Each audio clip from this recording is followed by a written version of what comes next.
This is called the age of innocence. Mugdadaya, what do you call innocence? Mugdate. Yeah, the age of innocence. ಕರೆಯುತ್ತೇವೆ. We see the creation, then how God created Adam and later Eve. ಇಲ್ಲಿ ನಾವು ದೇವರ ಸೃಷ್ಟಿ ಕಾರ್ಯ ಮತ್ತು ದೇವರು ಆದಾಮ ಮತ್ತು ಹವ್ವಳನ್ನ ಹೇಗೆ ಉಂಟು ಮಾಡಿದನು ಎಂದು ನೋಡುತ್ತೇವೆ. And we read that God placed them in a garden by name Eden. ದೇವರು ಒಂದು ಏದೇನ್ ಎಂಬಂತ ಇಟ್ಟನು ಎಂಬುದಾಗಿ ನಾವು ನೋಡುತ್ತೇವೆ. And what was their spiritual condition? ಮತ್ತು ಅವರ ನಿಜ ಪರಿಸ್ಥಿತಿ ಏನಾಗಿತ್ತು ಎಂಬುದಾಗಿಯೂ ಅಲ್ಲಿ ನೋಡುತ್ತೇವೆ. Were they perfect with sinless? ಅವರು ಪಾಪವಿಲ್ಲದವರಾಗಿ ಪರಿಪೂರ್ಣರಾಗಿ ನಿರ್ಮಿಸಲ್ಪಟ್ಟಿದ್ದರಾ? Of course they did not sin at that time. ಹೌದು, ಅವರು ಆ ಸಮಯದಲ್ಲಿ ಪಾಪವನ್ನು ಮಾಡಿರಲಿಲ್ಲ. But they were in a untested condition. ಆದರೆ ಅವರು ಯಾವ ಪರೀಕ್ಷೆಗೂ ಒಳಪಡದೇ ಇದ್ದಂತ ಪರಿಸ್ಥಿತಿ ಅದಾಗಿತ್ತು. And we see God giving a command to them. ನಾವು ಅಲ್ಲಿ ನೋಡುತ್ತೇವೆ ದೇವರು ಅವರಿಗೆ ಒಂದು ಆಜ್ಞೆಯನ್ನು ಕೊಡುವುದನ್ನು ನೋಡುತ್ತೇವೆ. Verse 15 to 17 of chapter 2. ಆದಿಕಾಂಡ 2ನೇ ಅಧ್ಯಾಯ 15ರಿಂದ 17ನೇ ವಚನ.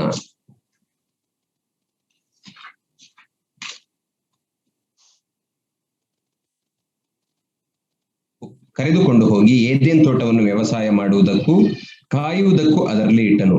ಇದಲ್ಲದೆ ಯೆಹೋವ ದೇವರು ಆ ಮನುಷ್ಯನಿಗೆ, ನೀನು ತೋಟದಲ್ಲಿರುವ ಎಲ್ಲಾ ಮರಗಳ ಹಣ್ಣುಗಳನ್ನು ಯಥೇಚ್ಛವಾಗಿ ತಿನ್ನಬಹುದು, ಒಳ್ಳೆದರ ಕೆಟ್ಟದ್ದರ ಅರುಹನ್ನು ಹುಟ್ಟಿಸುವ ಮರದ ಹಣ್ಣನ್ನು ಮಾತ್ರ ತಿನ್ನಬಾರದು, ತಿಂದ ದಿನ ಸತ್ತೇ ಹೋಗುವಿ ಎಂದು ವಿಧಿಸಿದನು.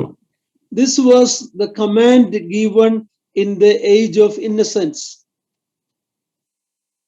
ಇದೇ ದೇವರಿಂದ ಕೊಡಲ್ಪಟ್ಟಂತ ಆಜ್ಞೆಯಾಗಿದೆ ಆ ಮುಗ್ಧತೆಯ ಕಾಲದಲ್ಲಿ. Now then we see in chapter 3 verse 6 what happened. ನಾವು 3ನೇ ಅಧ್ಯಾಯ 6ನೇ ವಚನದಲ್ಲಿ ಏನಾಯಿತು ಎಂಬುದಾಗಿ ಅಲ್ಲಿ ಮುಂದೆ ನೋಡುತ್ತೇವೆ.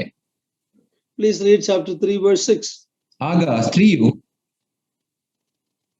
ಆ ಮರದ ಹಣ್ಣು ತಿನ್ನುವುದಕ್ಕೆ ಉತ್ತಮವಾಗಿಯೂ ನೋಡುವುದಕ್ಕೆ ರಮ್ಯವಾಗಿಯೂ ಜ್ಞಾನೋದಯಕ್ಕೆ ಅಪೇಕ್ಷಿಸತಕ್ಕದ್ದಾಗಿಯೂ ಇದೆ ಎಂದು ತಿಳಿದು ಅದನ್ನು ತೆಗೆದುಕೊಂಡು ತಿಂದಳು. ಸಂಗಡ ಇದ್ದ ಗಂಡನಿಗೂ ಕೊಡಲು ಅವನು ತಿಂದನು. Here we see the failure to the command of God in the age of innocence. ಆ ಒಂದು ಮುಗ್ಧತೆಯ ಕಾಲದಲ್ಲಿ ದೇವರು ಕೊಟ್ಟಂತ ಆಜ್ಞೆಯನ್ನು ಕೈಕೊಂಡು ನಡೆಯುವುದಕ್ಕೆ ಅವರು ವಿಫಲರಾಗುವುದನ್ನು ನಾವು ನೋಡುತ್ತೇವೆ. And then we see a judgment that has come from God because of their disobedience or failure. ಅವರ ಆ ಒಂದು ವಿಫಲತೆಯ ಕಾರಣದಿಂದಾಗಿ, ವಿಫಲತೆಯ ಫಲವಾಗಿ ಅಥವಾ ಸೋತು ಹೋದ ಫಲವಾಗಿ ಬಂದ ದೇವರ ನ್ಯಾಯ ತೀರ್ಪನ್ನು ಮುಂದೆ ನೋಡುತ್ತೇವೆ. Chapter 3 15 to 19. 3ನೇ ಅಧ್ಯಾಯ 15ರಿಂದ 19ನೇ ವಚನ. ನಿನಗೂ ಈ ಸ್ತ್ರೀಗೂ ನಿನ್ನ ಸಂತಾನಕ್ಕೂ ಈ ಸ್ತ್ರೀಯ ಸಂತಾನಕ್ಕೂ ಹಗೆತನವಿರುವ ಹಾಗೆ ಮಾಡುವೆನು. ಈಕೆಯ ಸಂತಾನವು ನಿನ್ನ ತಲೆಯನ್ನು ಜಜ್ಜುವುದು, ನೀನು ಅದರ ಹಿಮ್ಮಡಿಯನ್ನು ಕಚ್ಚುವಿ ಎಂದು ಹೇಳಿದನು. ಆಮೇಲೆ ಸ್ತ್ರೀಗೆ, ನೀನು ಗರ್ಭಿಣಿಯಾಗಿರುವ ಕಾಲದಲ್ಲಿ ಬಹು ಸಂಕಟ ಪಡಬೇಕೆಂದು ನಾನು ನೇಮಿಸಿದ್ದೇನೆ. ಕಷ್ಟದಿಂದಲೇ ಮಕ್ಕಳನ್ನು ಹೆರುವಿ, ಗಂಡನ ಮೇಲೆ ನಿನಗೆ ಆಶೆ ಇರುವುದು, ಅವನು ನಿನಗೆ ಒಡೆಯನಾಗುವನು ಎಂದು ಹೇಳಿದನು. ಮತ್ತು ಪುರುಷನಿಗೆ, ತಿನ್ನಬಾರದೆಂದು ನಾನು ನಿನಗೆ ಆಜ್ಞಾಪಿಸಿದ ಮರದ ಫಲವನ್ನು ನೀನು ಹೆಂಡತಿಯ ಮಾತು ಕೇಳಿ ತಿಂದ ಕಾರಣ ನಿನ್ನ ನಿಮಿತ್ತ ಭೂಮಿಗೆ ಶಾಪ ಬಂತು. ನಿನ್ನ ಜೀವಮಾನವೆಲ್ಲ ದುಡಿದು ಭೂಮಿಯ ಹುಟ್ಟುವಳಿಯನ್ನು ತಿನ್ನಬೇಕು. ಆ ಭೂಮಿಯಲ್ಲಿ ಮುಳ್ಳುಗಿಡಗಳು ಕಳೆಗಳು ಬಹಳವಾಗಿ ಹುಟ್ಟುವವು, ಫಲದ ಬೆಳೆಯನ್ನು ಅನುಭವಿಸುವಿ. ನೀನು ತಿರುಗಿ ಮಣ್ಣಿಗೆ ಸೇರುವ ತನಕ ಬೆವರಿಡುತ್ತಾ ಬೇಕಾದ ಆಹಾರವನ್ನು ಸಂಪಾದಿಸಬೇಕು. ನೀನು ಮಣ್ಣಿನಿಂದ ತೆಗೆಯಲ್ಪಟ್ಟವನಲ್ಲವೋ, ನೀನು ಮಣ್ಣೆ, ಪುನಃ ಮಣ್ಣಿಗೆ ಸೇರತಕ್ಕವನಾಗಿದ್ದಿ ಎಂದು ಹೇಳಿದನು. So in this dispensation or in this age we see a command, we see a failure, we see a judgment. These three things we see. ಈ ಕಾಲದಲ್ಲಿ ನಾವು ನೋಡುವಾಗ ಅಲ್ಲಿ ದೇವರು ಕೊಟ್ಟಂತ ಆಜ್ಞೆಯನ್ನು ನಾವು ನೋಡುತ್ತೇವೆ. ಆಜ್ಞೆಯನ್ನ ಕೈಕೊಂಡು ನಡೆಯಲಿಕ್ಕೆ ಅವರು ವಿಫಲರಾದದ್ದು, ಅದರ ಫಲವಾಗಿ ಬಂದ ನ್ಯಾಯ ತೀರ್ಪನ್ನು ನೋಡುತ್ತೇವೆ. The death came. It is, of course, it is spiritual death. And at the end of the chapter, we see they were banished from the Garden of Eden. ಅಲ್ಲಿ ಮರಣವು ಬಂತು, ಅವರು ಸತ್ತು ಹೋದರು ಎಂಬುದಾಗಿ ಹೇಳುವಾಗ ಅದು ಆತ್ಮೀಕ ಮರಣ. ಅದಾದ ನಂತರ 3ನೇ ಅಧ್ಯಾಯದ ಕೊನೆಯ ವಚನದಲ್ಲಿ ನಾವು ನೋಡುವಾಗ ಅವರನ್ನ ದೇವರು ಆ ಏದೇನ್ ವನದಿಂದ ಹೊರಡಿಸಿ ಬಿಟ್ಟನು. But at the same time we see the grace of God to a man who has failed, who was under God's judgment. We see God showing grace. ಆದರೆ ನಾವು ಅಲ್ಲಿ ಈ ಸೋತು ಹೋದಂತ ಮನುಷ್ಯ ಮತ್ತು ದೇವರ ನ್ಯಾಯ ತೀರ್ಪಿಗೆ ಒಳಗಾದಂತ ಈ ಮನುಷ್ಯನಿಗೆ ದೇವರು ತನ್ನ ಮಹಾ ಕೃಪೆಯನ್ನ ತೋರಿಸುವುದನ್ನ ಕೂಡ ಅಲ್ಲಿ ನೋಡುತ್ತೇವೆ. Chapter 3 verse 15 was a promise of the grace of God by sending a redeemer one day coming of a woman. ಆದಿಕಾಂಡ 3:15 ವಚನದಲ್ಲಿ ದೇವರು ಮನುಷ್ಯನ ಬಿಡುಗಡೆಗಾಗಿ ಒಂದು ದಿನ ಸ್ತ್ರೀಯ ಸಂತಾನದಿಂದ ಒಬ್ಬ ವಿಮೋಚಕನನ್ನ ಕಳಿಸಿಕೊಡುತ್ತೇನೆ ಎಂಬುದಾಗಿ ಮಾಡಿದಂತ ವಾಗ್ದಾನವಾಗಿತ್ತು. And chapter verse 22 to 24 ಮತ್ತು 22ನೇ ವಚನದಿಂದ 24ನೇ ವಚನವನ್ನ ನಾವು ನೋಡುವಾಗ, please read that. ಮತ್ತು ಯೆಹೋವ ದೇವರು ಈ ಮನುಷ್ಯನು ಒಳ್ಳೆದರ ಕೆಟ್ಟದರ ಭೇದವನ್ನರಿತು ನಮ್ಮಲ್ಲಿ ಒಬ್ಬನಂತಾದನಲ್ಲ, ಇದರಿಂದ ಇವನು ಕೈಚಾಚಿ ಜೀವ ವೃಕ್ಷದ ಫಲವನ್ನು ಸಹ ತೆಗೆದು ತಿಂದು ಶಾಶ್ವತವಾಗಿ ಹೋಗಬಾರದು ಅಂದುಕೊಂಡು ಅವನು ಉತ್ಪತ್ತಿಯಾದ ಭೂಮಿಯನ್ನೇ ವ್ಯವಸಾಯ ಮಾಡುವುದಕ್ಕಾಗಿ ಅವನನ್ನು ಏದೇನ್ ತೋಟದಿಂದ ಹೊರಡಿಸಿಬಿಟ್ಟನು. ಇದಲ್ಲದೆ ಜೀವ ವೃಕ್ಷಕ್ಕೆ ಹೋಗುವ ದಾರಿಯನ್ನು ಕಾಯುವುದಕ್ಕೆ ಆತನು ಏದೇನ್ ವನದ ಪೂರ್ವ ದಿಕ್ಕಿನಲ್ಲಿ ಕೆರೂಬಿಯರನ್ನು ಧಗಧಗನೆ ಪ್ರಜ್ವಲಿಸುತ್ತಾ ಸುತ್ತುವ ಕತ್ತಿಯನ್ನು ಇರಿಸಿದನು. So we read that sending them out from the garden was the grace of God. ನಾವು ಇಲ್ಲಿ ನೋಡುತ್ತೇವೆ ದೇವರ ಕೃಪೆ ಅಂದರೆ ಏನೆಂದರೆ ಅವರನ್ನ ಏದೇನ್ ವನದಿಂದ ಆತನು ಹೊರಡಿಸಿ ಬಿಟ್ಟದ್ದೇ ಆತನ ಕೃಪೆ ಆಗಿತ್ತು. Because God is saying if they reach out to the tree of life and eat, they will live in that sinful condition forever. ಯಾಕಂದ್ರೆ ದೇವರು ಅಲ್ಲಿ ಮುಂದೆ ಹೇಳುತ್ತಾನೆ, ಅವರು ಕೈಚಾಚಿ ಜೀವ ವೃಕ್ಷದ ಫಲವನ್ನು ಕೂಡ ತಿಂದು ಬಿಟ್ಟಾರು, ತಿಂದು ಶಾಶ್ವತವಾಗಿ ಆದಾರು ಎಂಬುದಾಗಿ ಹೇಳುವಾಗ ಮಾನವನು ಶಾಶ್ವತವಾಗಿ ತನ್ನ ಪಾಪದಲ್ಲೇ ಜೀವಿಸುವ ಹಾಗಾಗಬೇಕಾಗಿತ್ತು. So in God's grace he sent them out from the garden. ಆದ್ದರಿಂದ ದೇವರು ತನ್ನ ಮಹಾಕೃಪೆಯಿಂದ ಅವರನ್ನ ಏದೇನ್ ವನದಿಂದ ಹೊರಡಿಸಿ ಬಿಟ್ಟನು. So the first division of the Bible is Genesis 1 and 2. ಆದ್ದರಿಂದ ಸತ್ಯವೇದದ ಮೊದಲನೆಯ ವಿಭಜನೆ ಅದು ಆದಿಕಾಂಡ 1 ಮತ್ತು 2ನೇ ಅಧ್ಯಾಯವಾಗಿದೆ. We call it the age of innocence. ಅದನ್ನು ನಾವು ಮುಗ್ಧತೆಯ ಕಾಲ ಎಂಬುದಾಗಿ ಕರೆಯುತ್ತೇವೆ. Of course Adam and Eve were without sin. ಹೌದು, ಆದಾಮ ಮತ್ತು ಹವ್ವಳು ಪಾಪವಿಲ್ಲದವರಾಗಿದ್ದರು. But they were not tested. When they tested, they failed. ಆದರೆ ಅವರು ಇನ್ನೂ ಪರೀಕ್ಷಿಸಲ್ಪಟ್ಟಿರಲಿಲ್ಲ. ಆದರೆ ಅವರು ಪರೀಕ್ಷಿಸಲ್ಪಟ್ಟಾಗ ಸೋತು ಹೋದರು.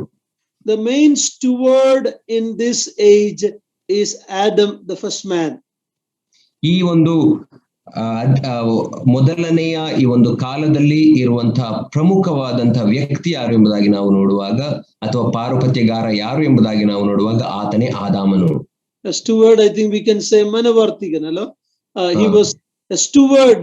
Adam was a steward under God, and the test was to obey. ಆದಾಮನು ಮೊದಲನೆಯ ಮನೆವಾರ್ತೆಯವನಾಗಿ ದೇವರ ಕೈ ಕೆಳಗಿದ್ದನು. ಆತನನ್ನು ಪರೀಕ್ಷಿಸಲ್ಪಟ್ಟಾಗ ಆತನು ಸೋತು ಹೋದನು. So in this age we see a command. ಈ ಒಂದು ಕಾಲದಲ್ಲಿ ನಾವು ನೋಡುವಾಗ ದೇವರ ಆಜ್ಞೆಯನ್ನು ನೋಡುತ್ತೇವೆ. We saw the failure of man. ಅಲ್ಲಿ ಮಾನವನ ಬಿದ್ದು ಹೋಗುವಿಕೆ ಅಥವಾ ಸೋಲುವಿಕೆಯನ್ನು ನಾವು ನೋಡುತ್ತೇವೆ. We see the judgment that came as a result. ನಂತರ ಅದರ ಫಲವಾಗಿ ಬಂದ ದೇವರ ನ್ಯಾಯ ತೀರ್ಪನ್ನು ನಾವು ನೋಡುತ್ತೇವೆ. Yet in the midst of that, God's grace was given to them. ಆದರೂ ಅದೆಲ್ಲದರ ಮಧ್ಯದಲ್ಲಿಯೂ ಅವರಿಗೆ ದೇವರ ಕೃಪೆಯು ಕೊಡಲ್ಪಟ್ಟಿತು. Okay, like this we are going to look at the 7 ages in the Bible. ಈ ರೀತಿ ನಾವು ಸತ್ಯವೇದದಲ್ಲಿರುವ 7 ಕಾಲಘಟ್ಟಗಳ ಕುರಿತಾಗಿ ನಾವು ತಿಳಿದುಕೊಳ್ಳುತ್ತೇವೆ.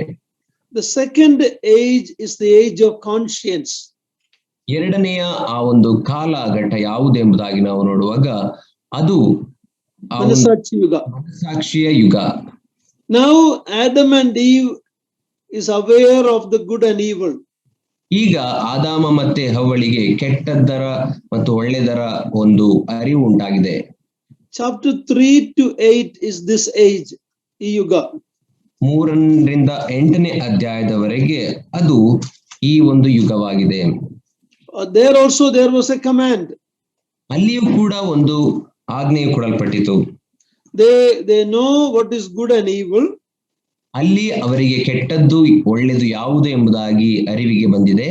They have to do what is good and reject the evil.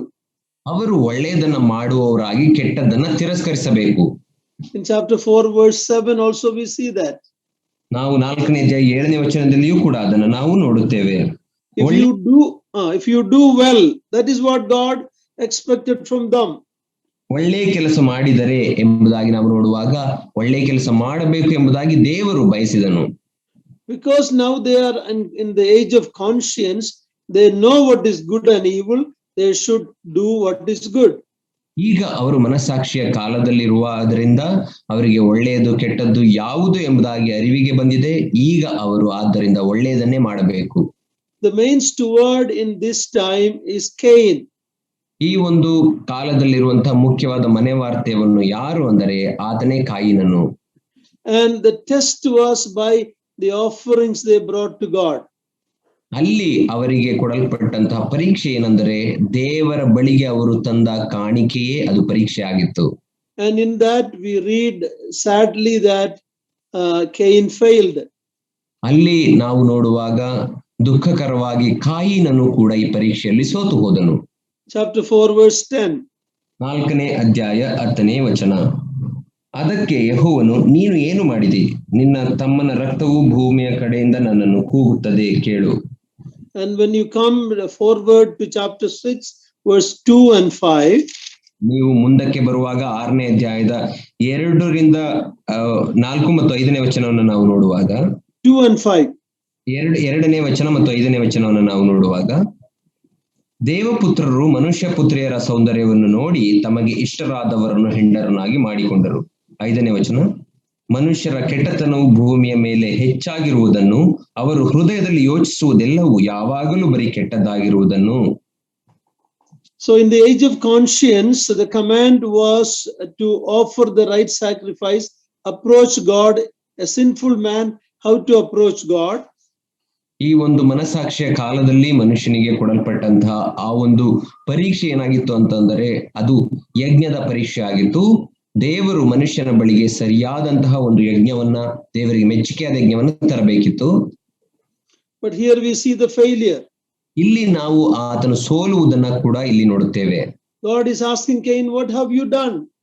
ದೇವರು ಕಾಯಿನನನ್ನ ಕೇಳುತ್ತಿದ್ದಾನೆ, ಏನು ಮಾಡಿದಿ ನೀನು ಎಂಬುದಾಗಿ. By the time we come to chapter 6, the whole world is filled with violence and sin. ನಾವು 6ನೇ ಅಧ್ಯಾಯಕ್ಕೆ ಬರುವಷ್ಟರೊಳಗೆ ಅಲ್ಲಿ ನೋಡುವಾಗ ಇಡೀ ಲೋಕವು ಅದು ಕೆಟ್ಟತನದಿಂದ ತುಂಬಿ ಹೋಗಿತ್ತು ಎಂಬುದಾಗಿ ಅಲ್ಲಿ ನಾವು ನೋಡುತ್ತೇವೆ. And the judgment that God pronounced in this age, ಈ ಒಂದು ಕಾಲದಲ್ಲಿ ದೇವರು ಕೊಟ್ಟ ನ್ಯಾಯ ತೀರ್ಪು ಏನಾಗಿತ್ತು ಅಂದರೆ chapter 6 verse 7.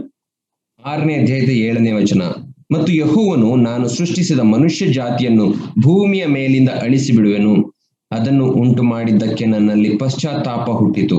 ಮನುಷ್ಯರನ್ನು ಸಕಲ ಮೃಗ 17 also. ಸಕಲ ಮೃಗ ಕ್ರಿಮಿಕೀಟಗಳನ್ನು ಅಳಿಸಿಬಿಡುವೆನು ಅಂದುಕೊಂಡನು. 17ನೇ ವಚನ, ನಾನಂತೂ ಭೂಮಿಯ ಮೇಲೆ ಜಲಪ್ರಳಯವನ್ನು ಬರಮಾಡಿ ಆಕಾಶದ ಕೆಳಗಿರುವ ಸಕಲ ಪ್ರಾಣಿಗಳನ್ನು ಅಳಿಸಿಬಿಡುವೆನು, ಭೂಮಿಯಲ್ಲಿರುವ ಸಮಸ್ತವೂ ಲಯವಾಗುವುದು. 2 Peter chapter 2 verse 4 in connection with this. 2ನೇ ಪೇತ್ರ 2ನೇ ಅಧ್ಯಾಯ 4ನೇ verse 4. ಪೇತ್ರನು ಬರೆದ 2ನೇ ಪತ್ರಿಕೆ 2ನೇ ಅಧ್ಯಾಯ 4ನೇ. ಹೇಗೆಂದರೆ ದೇವದೂತರು ಪಾಪ ಮಾಡಿದಾಗ ದೇವರು ಅವರನ್ನು ಸುಮ್ಮನೆ ಬಿಡದೆ ನರಕಕ್ಕೆ ದೊಬ್ಬಿ ನ್ಯಾಯ ತೀರ್ಪನ್ನು ಹೊಂದುವುದಕ್ಕೆ ಇಡಲ್ಪಟ್ಟವರಾಗಿರಬೇಕೆಂದು ಕತ್ತಲೆ ಗುಂಡಿಗಳಿಗೆ ಒಪ್ಪಿಸಿದನು. Next verse also. ಆತನು ಭಕ್ತಿಹೀನರಾದ ಪುರಾತನರ ಲೋಕವನ್ನು ಸುಮ್ಮನೆ ಬಿಡದೆ ಅವರ ಮೇಲೆ ಜಲಪ್ರಳಯವನ್ನು ಬರಮಾಡಿದನು. ಆದರೆ ಸುನೀತಿಯನ್ನು ಸಾರುವವನಾಗಿದ್ದ ನೋಹನನ್ನು ಅವನೊಂದಿಗೆ ಬೇರೆ 7 ಮಂದಿಯನ್ನು ಉಳಿಸಿದನು. Yeah, so we see the judgment of God through the universal flood. ನಾವು ಅಲ್ಲಿ ನೋಡುವಾಗ ದೇವರು ಪ್ರಪಂಚಕ್ಕೆ ಬರಮಾಡಿದ ಪ್ರಳಯದ ಮೂಲಕ ನ್ಯಾಯ ತೀರ್ಪನ್ನು ಬರಮಾಡಿದನು. But we see the grace of God finally in that age also. ಆ ಒಂದು ಕಾಲದಲ್ಲಿಯೂ ಕೂಡ ದೇವರು ತನ್ನ ಕೃಪೆಯನ್ನು ತೋರಿಸುವುದನ್ನು ನಾವು ನೋಡುತ್ತೇವೆ. Genesis chapter 7 verse 1. ನಾವು ಆದಿಕಾಂಡ 7ನೇ ಅಧ್ಯಾಯ 1ನೇ ವಚನದಲ್ಲಿ ಅದನ್ನು ನೋಡುತ್ತೇವೆ. ಆಗ ಯೆಹೋವನು ನೋಹನಿಗೆ, ನೀನು ನಿನ್ನ ಮನೆಯವರೆಲ್ಲರೂ ನಾವೆಯಲ್ಲಿ ಸೇರಿರಿ, ಈಗಿನವರಲ್ಲಿ ನೀನೊಬ್ಬನೇ ನನ್ನ ಮುಂದೆ ನೀತಿವಂತನಾಗಿ ನಡೆಯುವುದನ್ನು ನೋಡಿದ್ದೇನೆ. So in the midst of the universal flood, there's the grace of God by asking Noah to build an ark and enter into the ark. ಆ ಒಂದು ಭೂಮಿಯ ಮೇಲೆ ಬರಮಾಡಲ್ಪಟ್ಟಂತಹ ಆ ಪ್ರಳಯದ ಮಧ್ಯದಲ್ಲಿಯೂ, ಆ ನ್ಯಾಯ ತೀರ್ಪಿನ ಮಧ್ಯದಲ್ಲಿಯೂ ದೇವರು ನೋಹನನ್ನ ನೀನು ಒಂದು ನಾವೆಯನ್ನ ಸಿದ್ಧ ಮಾಡಿ ಅದರಲ್ಲಿ ನೀನು ಉಳಿದುಕೊಳ್ಳಬೇಕು ಎಂಬುದಾಗಿ ತನ್ನ ಕೃಪೆಯನ್ನು ತೋರಿಸಿದನು. The same thing we saw in 2 Peter 2:5, the preacher of righteousness and with 7 others were brought up from the flood. God brought them out through the ark. ಅದೇ ಕೃಪೆಯ ಕುರಿತಾಗಿ ನಾವು 2 ಪೇತ್ರ 2ನೇ ಅಧ್ಯಾಯ 5ನೇ ವಚನದಲ್ಲಿ ನಾವು ನೋಡುತ್ತೇವೆ. ದೇವರು ಅಲ್ಲಿ 7 ಜನರನ್ನ ಆತನು ಬರಮಾಡಿದ ಆ ಒಂದು ಪ್ರಳಯದಿಂದ ತಪ್ಪಿಸಿದನು ಎಂಬುದಾಗಿ ನಾವೆಯ ಮೂಲಕ ತಪ್ಪಿಸುವುದನ್ನ ನೋಡುತ್ತೇವೆ. Noah and 7, so total 8 people. ನೋಹ ಮತ್ತು ಆತನೊಟ್ಟಿಗೆ 7 ಜನ, ಅಂದ್ರೆ ಒಟ್ಟು 8 ಜನರನ್ನ ದೇವರು ರಕ್ಷಿಸಿದನು. Genesis 9 verse 1. ನಾವು ಆದಿಕಾಂಡ 9ನೇ ಅಧ್ಯಾಯ 1ನೇ ವಚನವನ್ನ ಓದಿಕೊಳ್ಳೋಣ. ದೇವರು ನೋಹನನ್ನು ಅವನ ಮಕ್ಕಳನ್ನು ಆಶೀರ್ವದಿಸಿ ಅವರಿಗೆ ಬಹು ಸಂತಾನವುಳ್ಳವರಾಗಿ ಹೆಚ್ಚಿರಿ, ಭೂಲೋಕದಲ್ಲೆಲ್ಲ ತುಂಬಿಕೊಳ್ಳಿರಿ. We see the grace of God in the midst of universal flood. ಆ ಒಂದು ಭೂಮಿಯ ಮೇಲೆ ಬರಮಾಡಲ್ಪಟ್ಟಂತ ಪ್ರಳಯದ ಮಧ್ಯದಲ್ಲಿಯೂ ದೇವರ ಕೃಪೆಯನ್ನು ನಾವು ಇಲ್ಲಿ ನೋಡುತ್ತೇವೆ. In chapter 9 verse 15, God promises and the waters will never again become a flood to destroy all flesh. 9ನೇ ಅಧ್ಯಾಯದ 15ನೇ ವಚನದಲ್ಲಿ ದೇವರು ವಾಗ್ದಾನ ಮಾಡುವುದನ್ನ, ಭೂಮಿಯ ಮೇಲೆ ಮತ್ತೆ ಇಂತಹ ಪ್ರಳಯಕರವಾದಂತ ನೀರು ಬಂದು ನಾಶ ಮಾಡುವುದಿಲ್ಲ ಎಂಬುದಾಗಿ ವಾಗ್ದಾನ ಮಾಡುವುದನ್ನು ನೋಡುತ್ತೇವೆ. So the ark was the means through which God's grace was demonstrated during that age.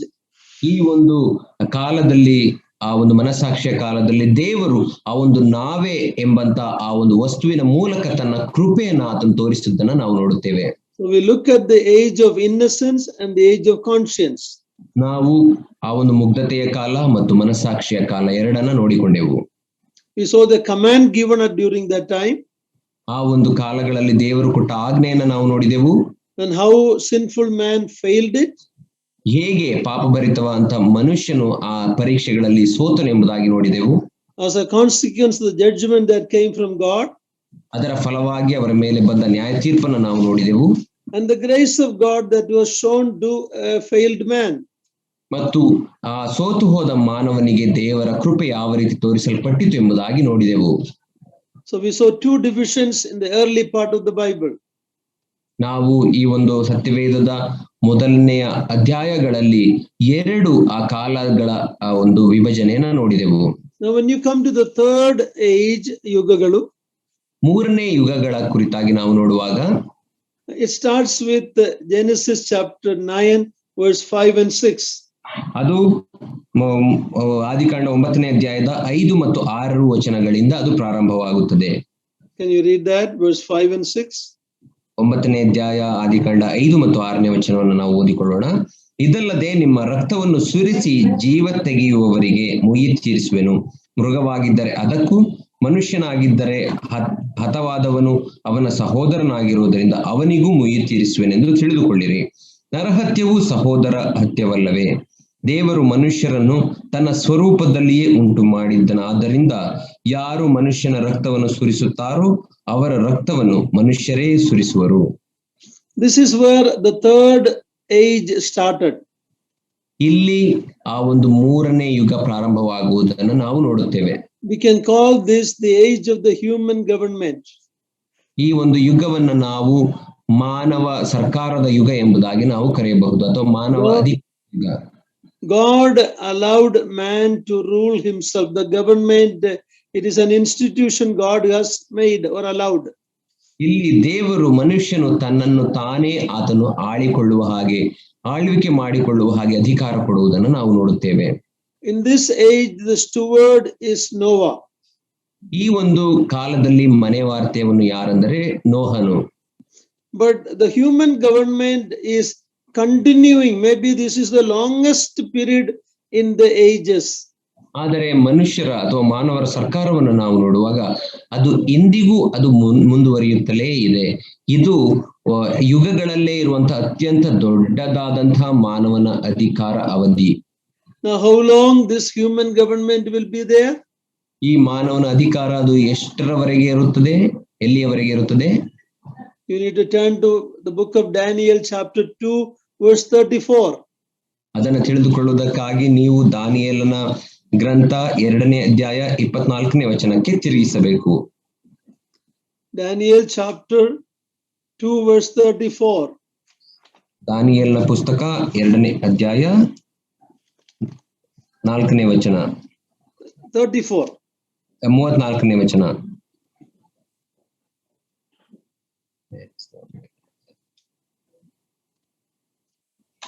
Daniel comes after which book? Jeremiah, Ezekiel, Daniel. Isaiah, Jeremiah, Lamentations, Ezekiel, Daniel. 2:34. 2ನೇ ಅಧ್ಯಾಯ 34ನೇ ವಚನವನ್ನ ನಾವು ನೋಡಿಕೊಳ್ಳೋಣ. ನೀನು ನೋಡುತ್ತಿರಲಾಗಿ ಬೆಟ್ಟದೊಳಗಿಂದ ಒಂದು ಗುಂಡು ಬಂಡೆಯು ಕೈಯಿಲ್ಲದೆ ಒಡೆಯಲ್ಪಟ್ಟು ಸಿಡಿದು ಬಂದು ಆ ಪ್ರತಿಮೆಯ ಕಬ್ಬಿಣ ಮಣ್ಣಿನ ಹೆಜ್ಜೆಗಳಿಗೆ ಬಡಿದು ಚೂರು ಚೂರು ಮಾಡಿತು.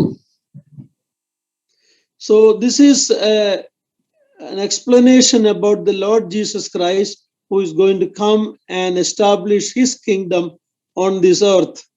ಇಲ್ಲಿ ಕೊಡಲ್ಪಟ್ಟಿರುವ ವಿವರಣೆ ಏನೆಂದರೆ, ಬರುವಂತಹ ಯೇಸು ಕ್ರಿಸ್ತನ ಆಳ್ವಿಕೆ, ಆತನು ಈ ಲೋಕದ ಮೇಲೆ ತನ್ನ ರಾಜ್ಯವನ್ನು ಹೇಗೆ ಸ್ಥಾಪಿಸುತ್ತಾನೆ ಎಂಬುದಾಗಿ ಕೊಡಲ್ಪಟ್ಟಿದೆ. This is yet future. ಇದು ಭವಿಷ್ಯದಲ್ಲಿ ಸಂಭವಿಸುವ ಸಂಗತಿ. Until that happens, the human government will be ruling this world. ಆ ಒಂದು ಸಂಗತಿಯು ನಡೆಯುವವರೆಗೂ ಭೂಮಿಯ ಮೇಲೆ ಮನುಷ್ಯನ ಅಧಿಕಾರವು ನಡೆಯುತ್ತಾ ಇರುತ್ತದೆ.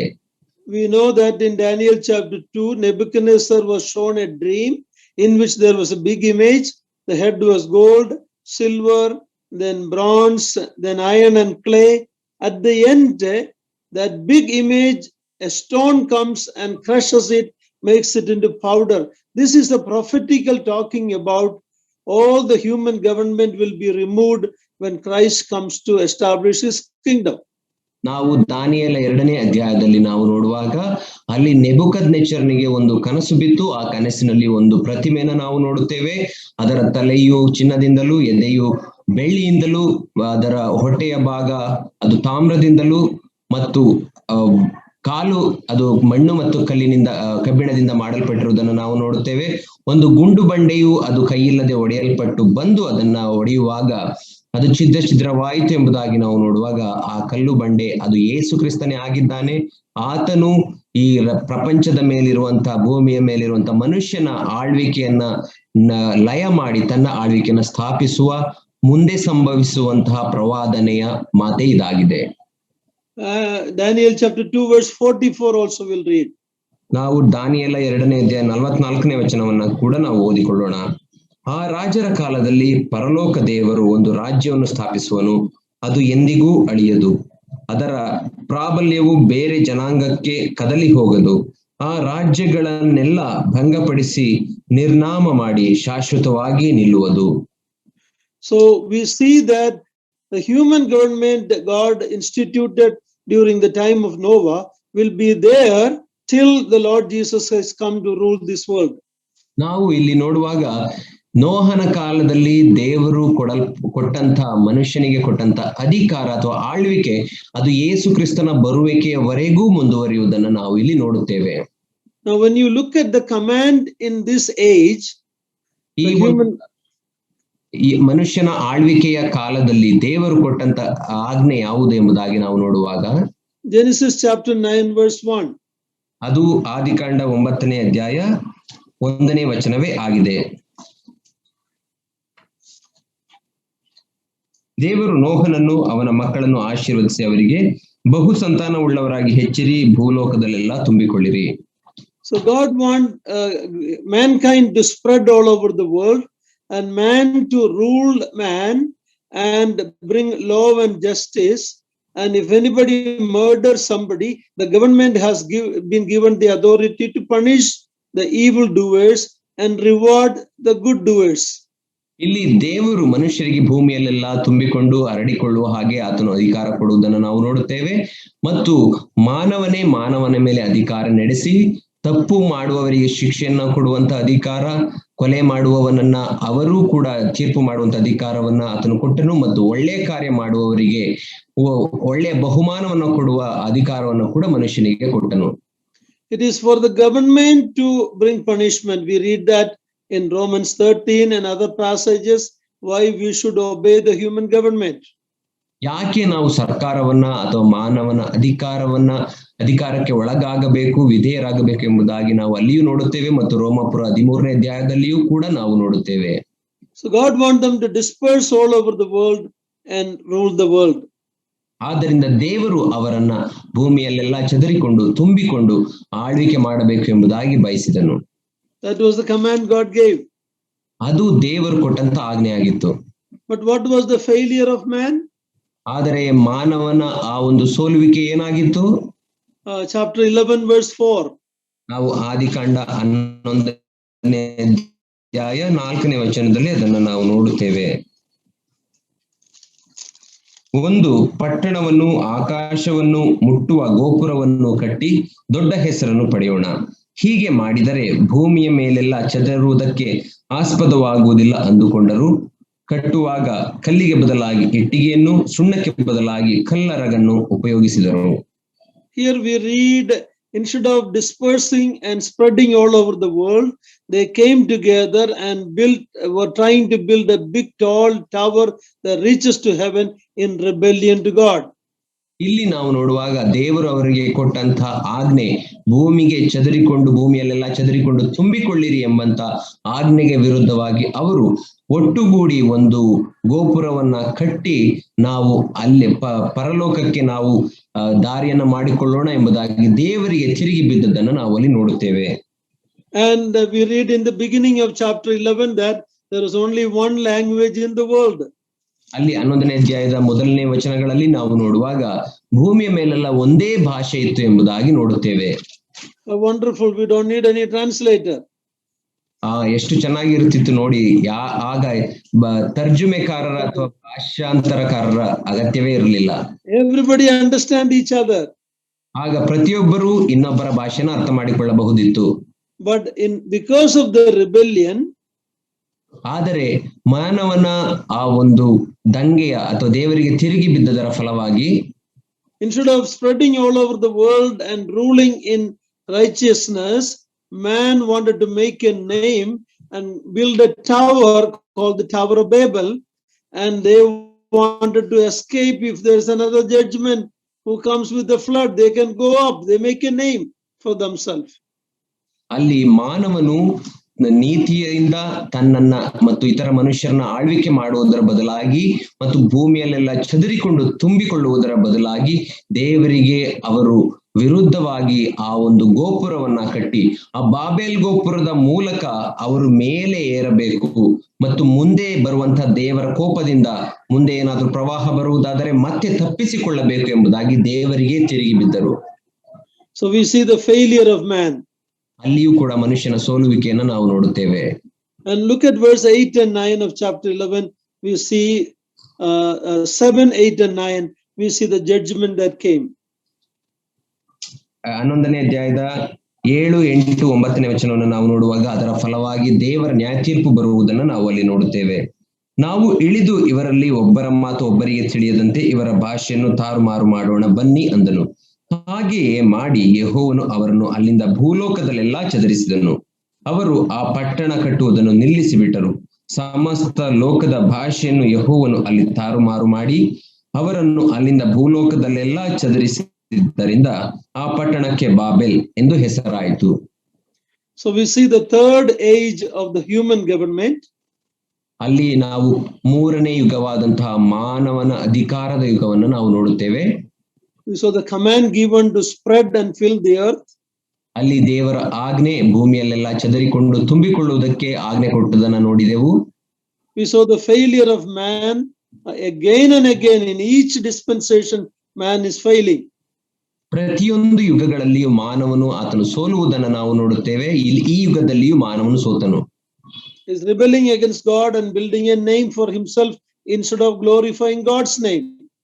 ಆತನು ದೇವರಿಗೆ ತಿರುಗಿ ಬಿದ್ದವನಾಗಿ ದೇವರನ್ನ ಮಹಿಮೆ ಪಡಿಸುವುದರ ಬದಲಾಗಿ ತನಗೆ ತಾನು ಹೆಸರನ್ನ ಮಾಡಿಕೊಳ್ಳಬೇಕು ಎಂಬುದಾಗಿ ಆತನು ಬಯಸಿದನು. The judgment was the confusing of the language and spreading them because of the confusion.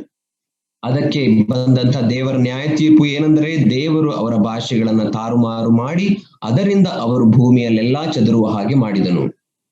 So we looked at in the three dispensation, we saw God's command.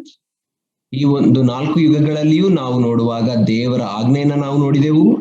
We saw man's failure. ಇಲ್ಲಿ ಮಾನವನ ಸೋಲುವಿಕೆಯನ್ನು ನೋಡಿದೆವು. So God's judgment. ದೇವರ ನ್ಯಾಯ ತೀರ್ಪನ್ನ ನೋಡಿದೆವು. In spite of that, we see God's grace working. ಅದರ ಮಧ್ಯದಲ್ಲಿಯೂ ದೇವರ ಕೃಪೆಯು ಕಾರ್ಯ ಮಾಡುವುದನ್ನು ನಾವು ನೋಡಿದೆವು. In chapter 11, V26, the birth of a person, chapter 11, verse 26. ನಾವು ಆದಿಕಾಂಡ 11ನೇ ಅಧ್ಯಾಯ 26ನೇ ವಚನದಲ್ಲಿ ಒಬ್ಬ ಮನುಷ್ಯನ ಹುಟ್ಟುವಿಕೆಯನ್ನ ನಾವು ಜನನದ ಕುರಿತಾಗಿ ನಾವು ನೋಡುತ್ತೇವೆ. ತೆರಹನು 70 ವರ್ಷದವನಾಗಿ ಅಬ್ರಾಮ, ನಾಹೋರ, ಹಾರಾನ ಎಂಬ ಮಕ್ಕಳನ್ನು ಪಡೆದನು. God's grace was shown through the birth of Abraham. ದೇವರ ಕೃಪೆಯು ಆ ಅಬ್ರಹಾಮನ ಜನ್ಮದ ಮೂಲಕ ತೋರಿಸಲ್ಪಟ್ಟಿತು. Now we are coming to the fourth age. ನಾವು ಈಗ 4ನೇ ಯುಗಕ್ಕೆ ಬರುವಾಗ this is the age of the promise. ಈ 4ನೇ ಯುಗ ಅದು ವಾಗ್ದಾನದ ಯುಗವಾಗಿದೆ. It starts from Genesis chapter 12. ಅದು ಆದಿಕಾಂಡ 12ನೇ ಅಧ್ಯಾಯದಿಂದ ಶುರುವಾಗಿ it goes all the way to Exodus chapter 19.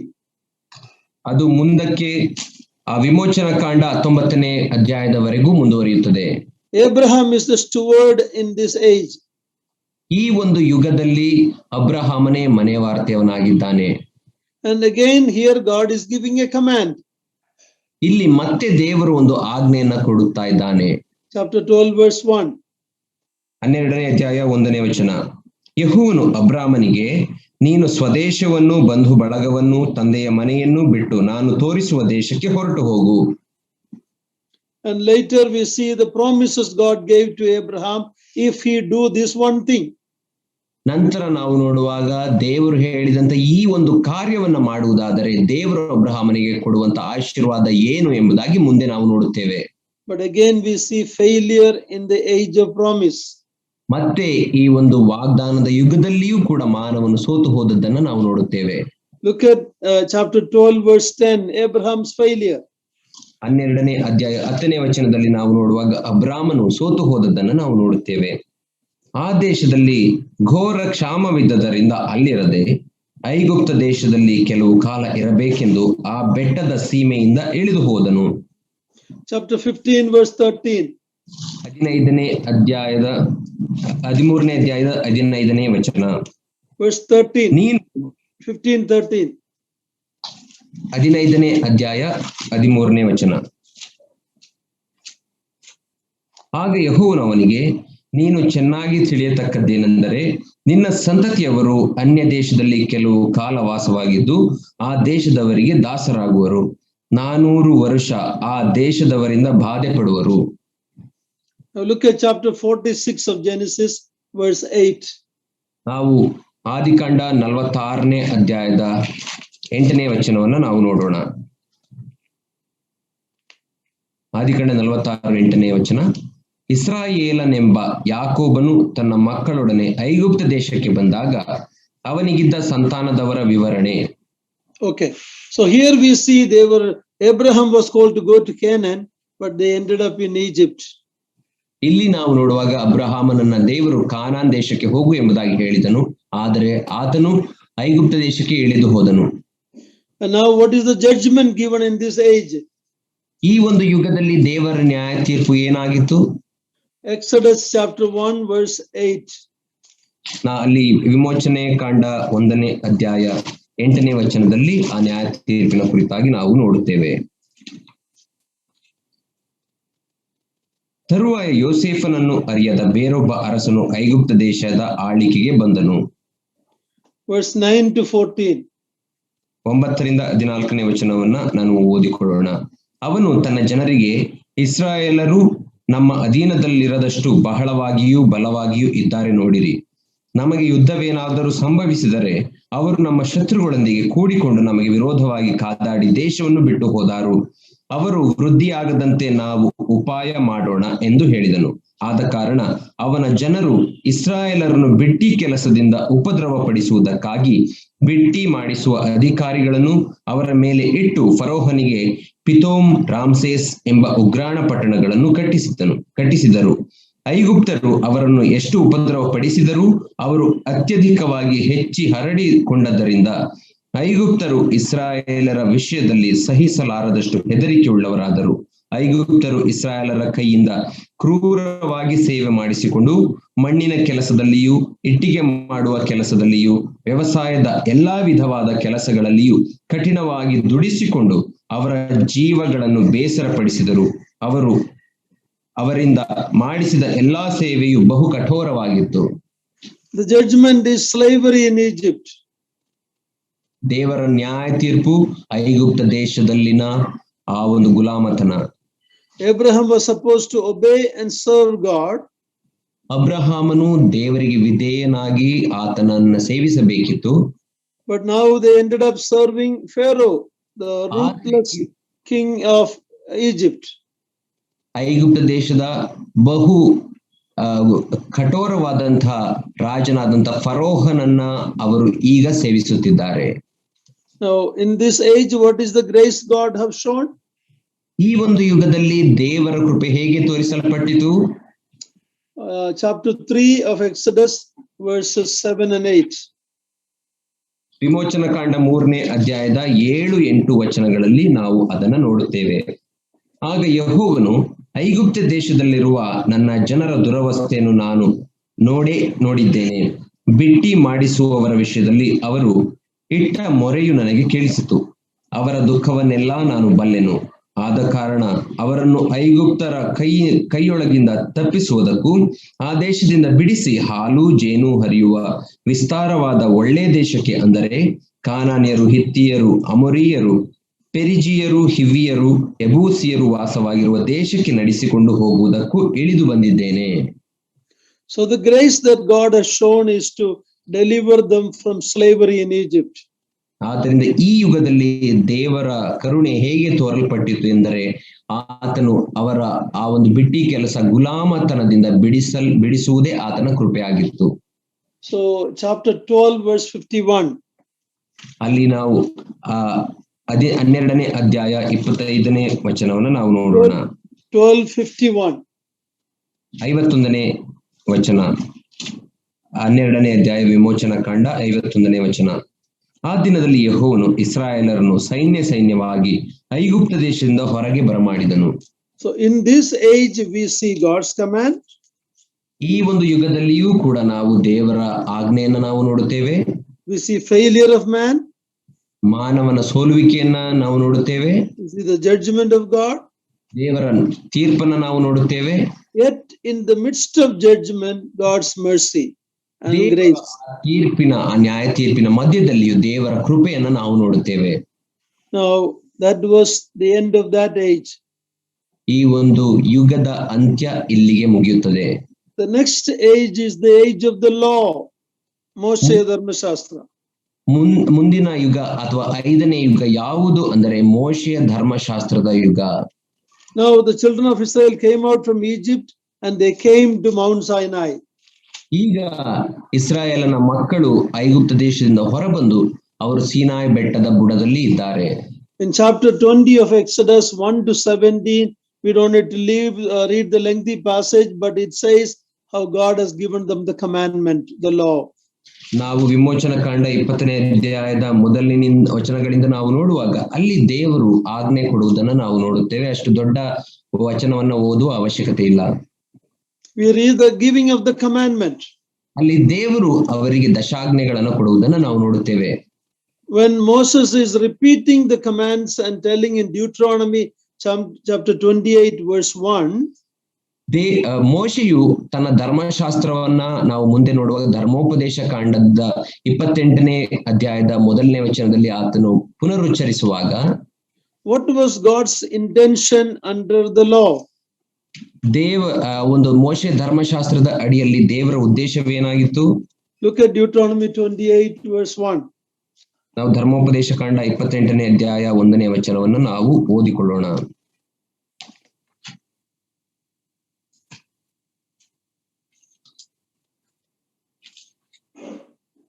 ನೀವು ನಿಮ್ಮ ದೇವರಾದ ಯೆಹೋವನ ಮಾತನ್ನು ಶ್ರದ್ಧೆಯಿಂದ ಕೇಳಿ ನಾನು ಈಗ ನಿಮಗೆ ಬೋಧಿಸುವ ಆತನ ಆಜ್ಞೆಗಳನ್ನೆಲ್ಲ ಅನುಸರಿಸಿ ನಡೆದರೆ ಆತನು ಭೂಮಿಯ ಮೇಲಿರುವ ಎಲ್ಲಾ ಜನಾಂಗಗಳಿಗಿಂತಲೂ ನಿಮ್ಮನ್ನು ಉನ್ನತ ಸ್ಥಿತಿಗೆ ತರುವನು.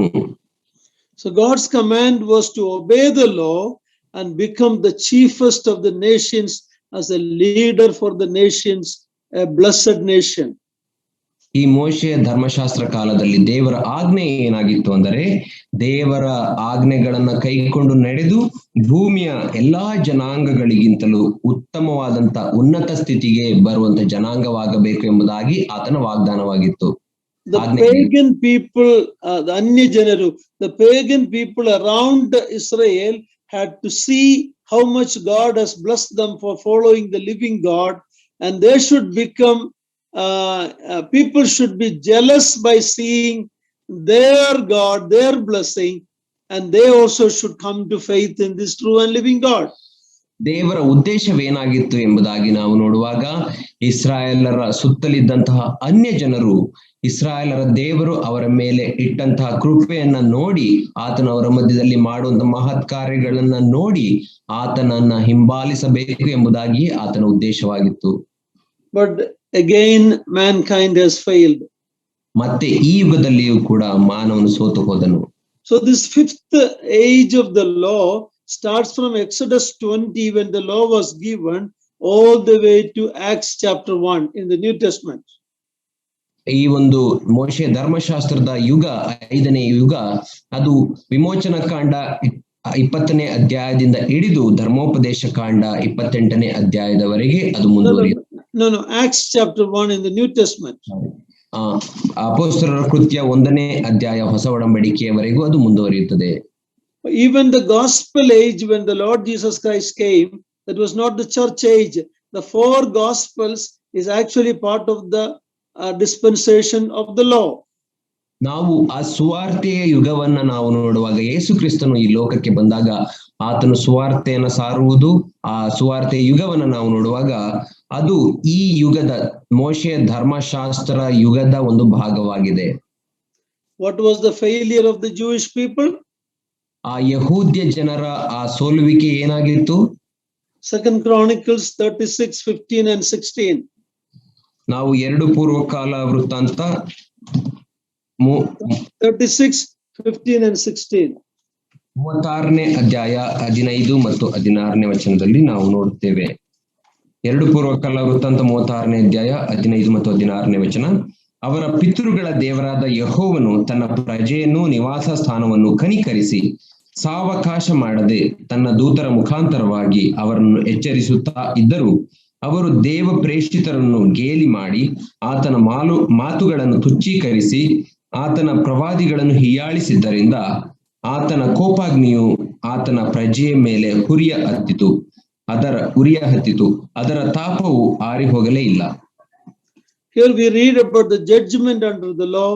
Israel was dispersed. They were sent out from the nation. ಇಲ್ಲಿ ದೇವರ ನ್ಯಾಯ ತೀರ್ಪು ಮೋಶೆ ಧರ್ಮಶಾಸ್ತ್ರ ಕಾಲದಲ್ಲಿ ಬಂದಂತ ನ್ಯಾಯ ತೀರ್ಪು ಏನೆಂದರೆ ಆತನು ಅನ್ಯ ಜನರ ಮುಖಾಂತರ ಅವರನ್ನ ಭೂಮಿಯ ಕಟ್ಟಕಡೆಯವರೆಗೆ ಚದರಿಸಿ ಬಿಟ್ಟನು.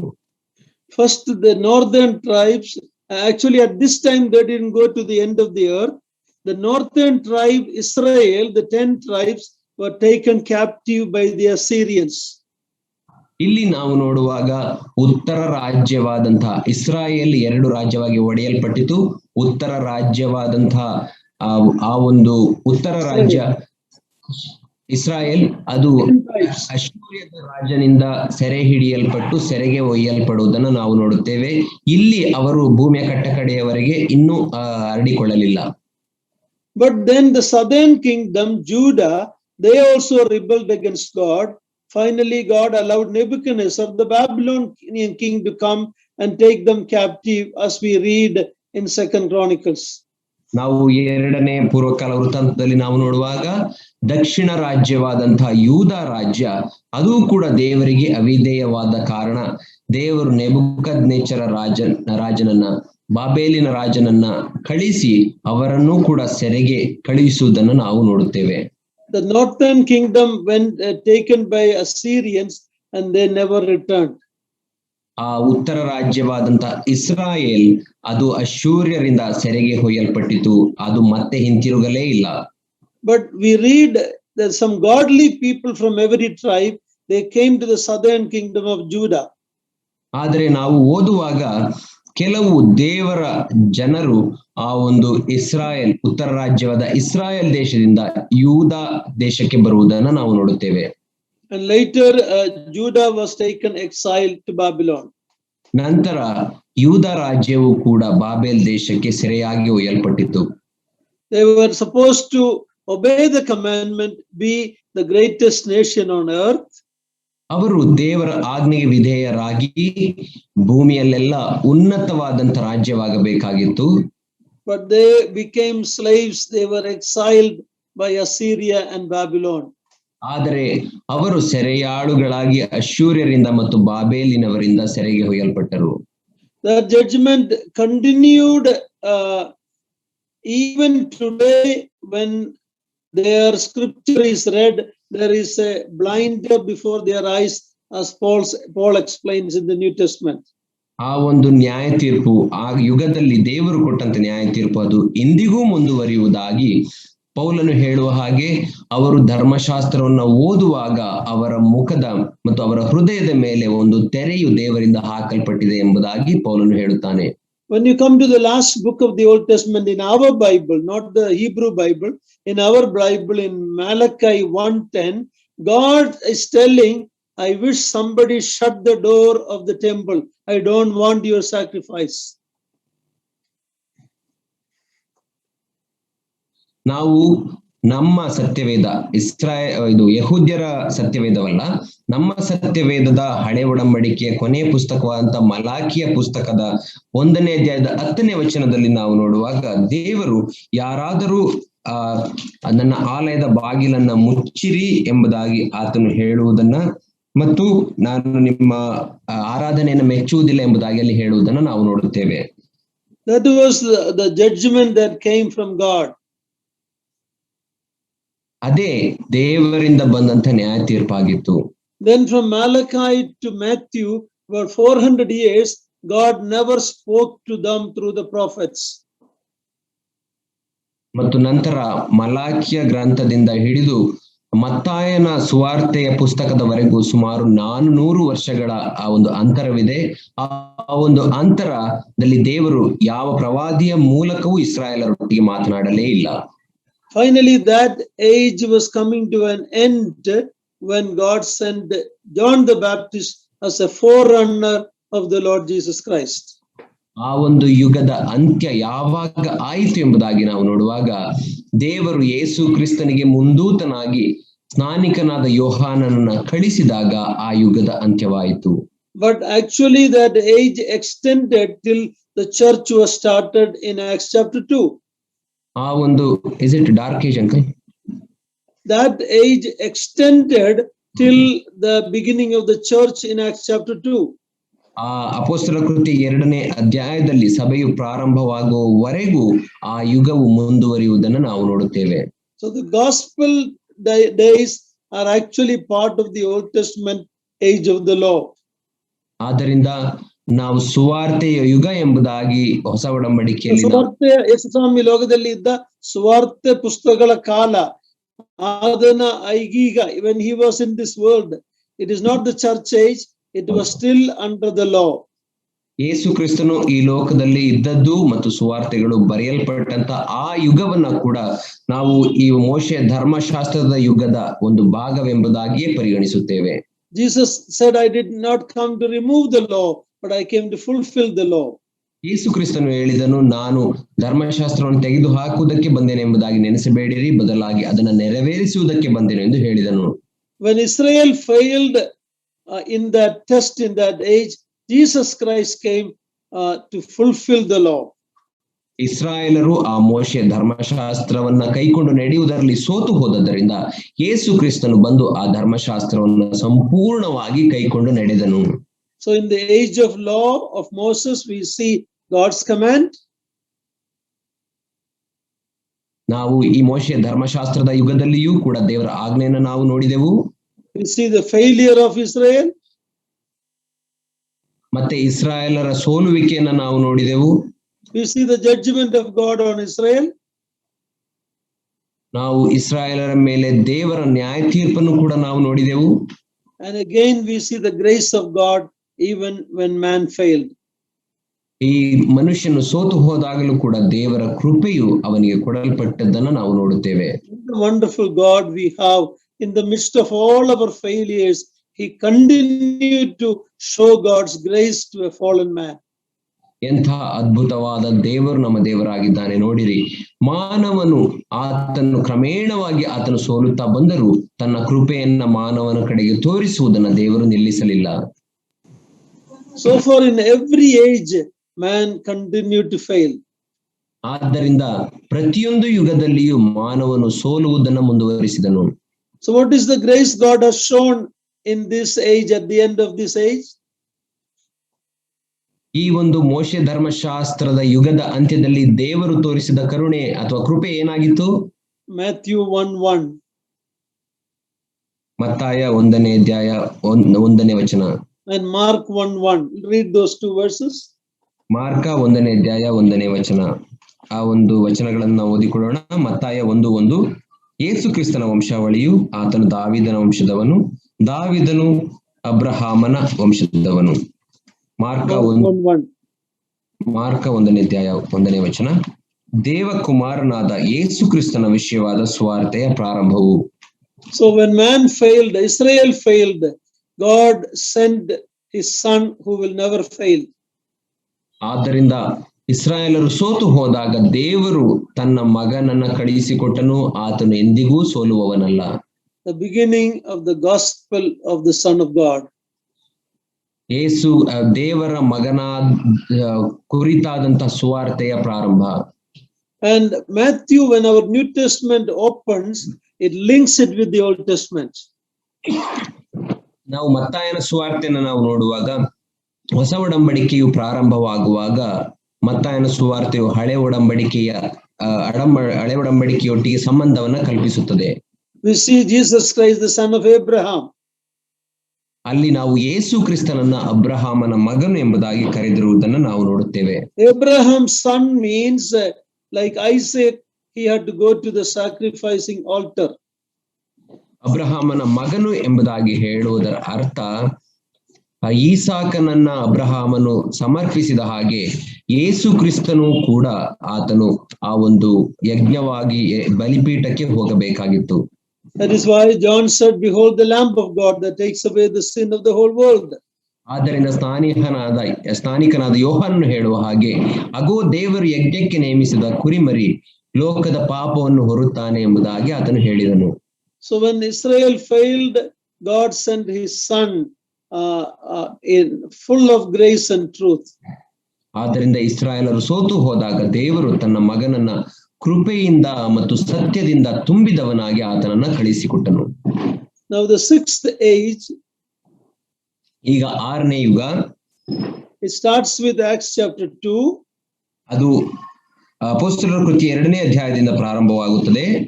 As promised when God sent the Lord Jesus Christ sent the Holy Spirit to this world. ಯೇಸು ಕ್ರಿಸ್ತನು ವಾಗ್ದಾನ ಮಾಡಿದ ಹಾಗೆ ನಾನು ಪವಿತ್ರಾತ್ಮನನ್ನ ಈ ಲೋಕಕ್ಕೆ ಕಳಿಸಿ ಕೊಡುತ್ತೇನೆ ಎಂಬುದಾಗಿ ಹೇಳಿದನು. That is when the church started in Acts chapter 2. ಅಲ್ಲೇ ಅಪೊಸ್ತಲರ ಕೃತಿ 2ನೇ ಅಧ್ಯಾಯದಲ್ಲಿ ಆ ಸಮಯದಲ್ಲಿ ಸಭೆಯು ಪ್ರಾರಂಭ ಮಾಡಲ್ಪಟ್ಟಿತ್ತು. And how long the church will be in the world? ಮತ್ತು ಎಲ್ಲಿಯವರೆಗೆ ಸಭೆಯು ಈ ಲೋಕದಲ್ಲಿ ಇರುತ್ತದೆ? Revelation chapter 4 verse 1. ಪ್ರಕಟಣೆ 4ನೇ ಅಧ್ಯಾಯ 1ನೇ ವಚನ. Please read Revelation 4:1. 4ನೇ ಅಧ್ಯಾಯ 1ನೇ ವಚನ ಪ್ರಕಟಣೆಯನ್ನ ನಾವು ಓದಿಕೊಳ್ಳೋಣ. ಇವುಗಳಾದ ಮೇಲೆ ನಾನು ನೋಡಿದಾಗ ಪರಲೋಕದಲ್ಲಿ ತೆರೆದಿದ್ದ ಬಾಗಿಲು ಕಾಣಿಸಿತು ಮತ್ತು ನನ್ನ ಸಂಗಡ ತುತ್ತೂರಿಯು ಮಾತಾಡುತ್ತದೋ ಎಂಬಂತೆ ನಾನು ಮೊದಲು ಕೇಳಿದ್ದ ವಾಣಿಯು ಕೇಳಿಸಿತು. ಇಲ್ಲಿಗೆ ಏರಿ ಬಾ, ಮುಂದೆ ಆಗಬೇಕಾದವುಗಳನ್ನು ನಿನಗೆ ತೋರಿಸುವೆನು ಎಂದು ಹೇಳಿತು. ಕೂಡಲೇ ದೇವರ ಆತ್ಮವಶನಾದೆನು. We see symbolically God is telling John to come up. Up to chapter 1, 2 and 3, we see the church in this world. But when you come to chapter 4 to 18, we don't see the church in this world. ಸೂಚನೆಯ ರೀತಿಯಲ್ಲಿ ದೇವರು ಇಲ್ಲಿ ನಾವು ನೋಡುತ್ತೇವೆ. ಪ್ರಕಟಣೆ ಮೊದಲನೇ 3 ಅಧ್ಯಾಯಗಳಲ್ಲಿ ಸಭೆಯಲ್ಲಿ ಭೂಮಿಯಲ್ಲಿ ಇರುವಂತಹ ಅನೇಕ ಸಭೆಗಳ ಕುರಿತಾಗಿ ನಾವು ನೋಡುತ್ತೇವೆ. ಮತ್ತು 4ನೇ ಅಧ್ಯಾಯದಲ್ಲಿ ಮೇಲೆ ಬಾ ಎಂಬುದಾಗಿ ದೇವರು ಸೂಚನಾತ್ಮಕವಾಗಿ ಆತನು ಹೇಳುತ್ತಿದ್ದಾನೆ. We know that the rapture of the church is the grace of God in this age. ಈ ಯುಗದಲ್ಲಿ ದೇವರ ಕೃಪೆ ಏನೆಂದರೆ ಸಭೆಯ ಎತ್ತಲ್ಪಡುವಿಕೆಯೇ ಆತನ ಕೃಪೆಯಾಗಿದೆ. What is the command of God in the church age? ಈ ಸಭಾಯುಗದಲ್ಲಿ ದೇವರು ಕೊಟ್ಟಿರುವಂತಹ ಆಜ್ಞೆ ಏನು? John chapter 20 verse 31. ಯೋಹಾನ ಸುವಾರ್ತೆ 20ನೇ ಅಧ್ಯಾಯ 21ನೇ ವಚನ. 31ನೇ ವಚನ. ಯೋಹಾನ 20ನೇ ಅಧ್ಯಾಯ 31ನೇ ವಚನ. ಆದರೆ ಯೇಸು ದೇವಕುಮಾರನಾದ ಕ್ರಿಸ್ತನೆಂದು ನೀವು ನಂಬುವಂತೆಯೂ ನಂಬಿ ಆತನ ಹೆಸರಿನ ಮೂಲಕವಾಗಿ ಜೀವವನ್ನು ಪಡೆದುಕೊಳ್ಳುವಂತೆಯೂ ಇಷ್ಟೆಲ್ಲ ಬರೆದಿದೆ. So the command in the church age is for people to repent and believe in the Lord Jesus Christ. ಸಭಾಯುಗದಲ್ಲಿ ದೇವರು ಕೊಟ್ಟಿರುವಂತಹ ಆಜ್ಞೆ ಏನೆಂದರೆ ಜನರೆಲ್ಲರೂ ಅವರು ಪಶ್ಚಾತ್ತಾಪ ಪಟ್ಟು ತಮ್ಮ ಪಾಪಗಳಿಂದ ಹಿಂತಿರುಗಿಕೊಂಡು ಯೇಸು ಕ್ರಿಸ್ತನನ್ನು ಅಂಗೀಕರಿಸಿಕೊಳ್ಳಬೇಕು. One of the main steward in this age is the Apostle Paul, through whom the church teachings were given to us mostly. ಈ ಒಂದು ಯುಗದಲ್ಲಿ ಇರುವಂತಹ ಒಬ್ಬ ಪ್ರಾಮುಖ್ಯವಾದ ಮನೆ ವಾರ್ತೆಯವನು ಯಾರೆಂದರೆ ಆತನೇ ಅಪೊಸ್ತಲನಾದ ಪೌಲನು. ಆತನ ಮೂಲಕ ನಮಗೆ ಅನೇಕ ಪತ್ರಿಕೆಗಳು ಕೊಡಲ್ಪಟ್ಟು ಅದನ್ನ ಕೈಕೊಂಡು ನಡೆಯಬೇಕು ಎಂಬುದಾಗಿ ದೇವರು ಬಯಸುತ್ತಾನೆ. The church teachings were mostly given through Apostle Paul. ಸಭೆಯ ಅನೇಕ ಬೋಧನೆಗಳು ಅದು ಪೌಲನ ಮೂಲಕವೇ ಕೊಡಲ್ಪಟ್ಟಿತ್ತು, ಅಪೊಸ್ತಲನಾದ ಪೌಲನ ಮೂಲಕ ಕೊಡಲ್ಪಟ್ಟಿತ್ತು. What was the command in this age? ಈ ಯುಗದಲ್ಲಿ ದೇವರು ಕೊಟ್ಟಂತ ಆಜ್ಞೆ ಏನಾಗಿತ್ತು? Repent and believe in the Lord Jesus Christ. ನಿಮ್ಮ ಪಾಪಕ್ಕೆ ಪಶ್ಚಾತ್ತಾಪ ಪಟ್ಟು ನಿಮ್ಮ ಪಾಪದಿಂದ ಹಿಂತಿರುಗಿಕೊಂಡು ಯೇಸು ಕ್ರಿಸ್ತನನ್ನ ಅಂಗೀಕರಿಸಿಕೊಳ್ಳಿರಿ. But man again failed in this age also. ಈ ಯುಗದಲ್ಲಿಯೂ ಕೂಡ ಮಾನವನು ಸೋತು ಹೋದನು. I don't want to take all the verses, but if you read Romans 1:18 to 32, we see the failure of the people of the world in rejecting the living God and worshipping the idols. ನಾನು ಎಲ್ಲಾ ವಚನಗಳನ್ನು ಓದಲಿಕ್ಕೆ ಇಷ್ಟಪಡುವುದಿಲ್ಲ. ನೀವು ರೋಮಾಪುರದವರಿಗೆ ಬರೆದ ಪತ್ರಿಕೆ 3ನೇ ಅಧ್ಯಾಯ 8ರಿಂದ 31ನೇ ಅಧ್ಯಾಯ 1:18 to 32. ರೋಮಾಪುರ 1ನೇ ಅಧ್ಯಾಯ 18ರಿಂದ 31ನೇ ವಚನಗಳವರೆಗೆ ನಾವು ನೋಡುವಾಗ ಹೇಗೆ ಮಾನವನು ದೇವರ ಈ ಆಜ್ಞೆಯನ್ನು ಕೈಕೊಂಡು ನಡೆಯುವುದಕ್ಕೆ ಸೋತು ಹೋದನು ಎಂಬುದಾಗಿ ಅಲ್ಲಿ ಕೊಡಲ್ಪಟ್ಟಿದೆ. It is also explained in John 3:19. ಮತ್ತೆ ಅದು ಯೋಹಾನನ ಸುವಾರ್ತೆ 3ನೇ ಅಧ್ಯಾಯ 19ನೇ ವಚನದಲ್ಲಿ ಹೇಳಲ್ಪಟ್ಟಿರುವುದನ್ನು ನಾವು ನೋಡುತ್ತೇವೆ. Let's read that verse, John 3:19. ಯೋಹಾನ 3ನೇ ಅಧ್ಯಾಯ 19ನೇ ವಚನವನ್ನು ನಾವು ಓದಿಕೊಳ್ಳೋಣ. ಆ ತೀರ್ಪು ಏನೆಂದರೆ, ಬೆಳಕು ಲೋಕಕ್ಕೆ ಬಂದಿದ್ದರೂ ಮನುಷ್ಯರ ಕೃತ್ಯಗಳು ಕೆಟ್ಟವುಗಳಾಗಿರುವುದರಿಂದ ಅವರು ಬೆಳಕಿಗಿಂತ ಕತ್ತಲೆಯನ್ನೇ ಹೆಚ್ಚಾಗಿ ಪ್ರೀತಿಸಿದರು. So in the church age, God wants people to repent and believe in the Lord Jesus Christ. ಈ ಸಭಾಯುಗದಲ್ಲಿ ದೇವರು ಮನುಷ್ಯರಿಂದ ಬಯಸುವಂತದ್ದು ಏನೆಂದರೆ, ಮನುಷ್ಯನಿಗೆ ಕೊಡುವ ಆಜ್ಞೆ ಏನೆಂದರೆ ಅವರು ತಮ್ಮ ಪಾಪಗಳಿಗೆ ಪಶ್ಚಾತ್ತಾಪ ಪಟ್ಟು ಯೇಸು ಕ್ರಿಸ್ತನನ್ನು ನಂಬಬೇಕು. But what is man's failure? ಆದರೆ ಮಾನವನ ಸೋಲುವಿಕೆ ಏನಾಗಿದೆ?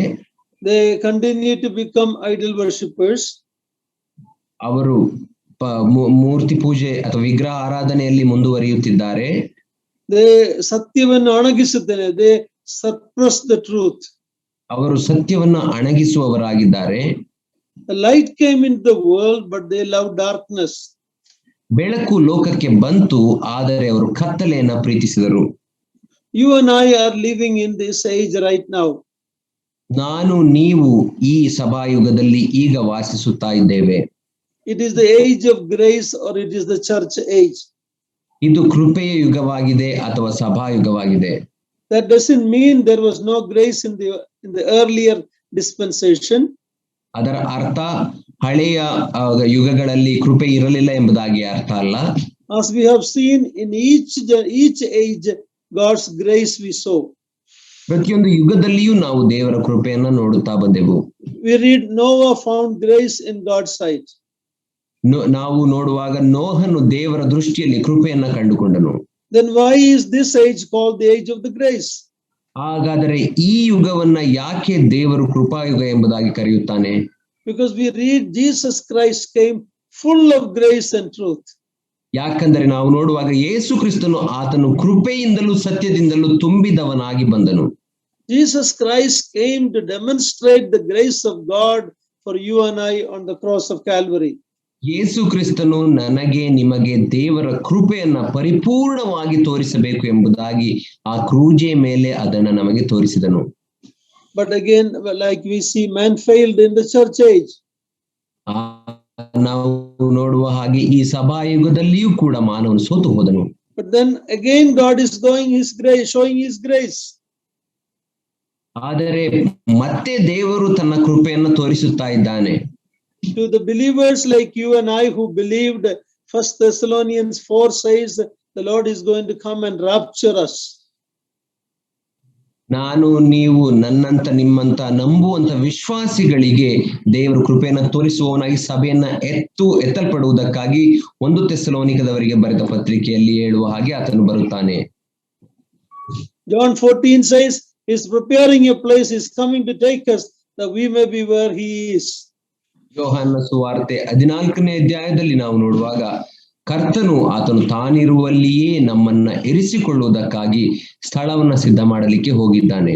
1 Corinthians 15 talks about that mystery of the rapture, when suddenly we will be transformed and we will be received and caught up into the air. 1 ಕೊರಿಂಥ 15ನೇ ಅಧ್ಯಾಯದಲ್ಲಿ ನಾವು ನೋಡುವಾಗ ಅದು ಸಭೆಯ ಎತ್ತಲ್ಪಡುವಿಕೆಯ ಮರ್ಮದ ಕುರಿತಾಗಿ ಮಾತನಾಡುತ್ತದೆ. ನಾವು ಕಣ್ಣು ರೆಪ್ಪೆ ಬಡಿಯುವಷ್ಟರೊಳಗಾಗಿ ನಾವು ಮಾರ್ಪಾಟು ಹೊಂದಿ ಎತ್ತಲ್ಪಡುತ್ತೇವೆ. So that is the 6th age of the church age. ಆದ್ದರಿಂದ 6ನೇ ಯುಗ ಯಾವುದು ಎಂಬುದಾಗಿ ನಾವು ನೋಡುವಾಗ ಅದು ಸಭಾಯುಗವಾಗಿದೆ. Now before we go to the 7th age, the age of the kingdom of the Lord Jesus Christ, ನಾವು 7ನೇ ಯುಗಕ್ಕೆ ಹೋಗುವುದಕ್ಕಿಂತ ಮುಂಚೆ ಆ 7ನೇ ಯುಗ ಯಾವುದು ಅಂದರೆ ಯೇಸು ಕ್ರಿಸ್ತನ ಆಳ್ವಿಕೆಯ ಯುಗ. The 1000-year reign of Jesus Christ on this earth.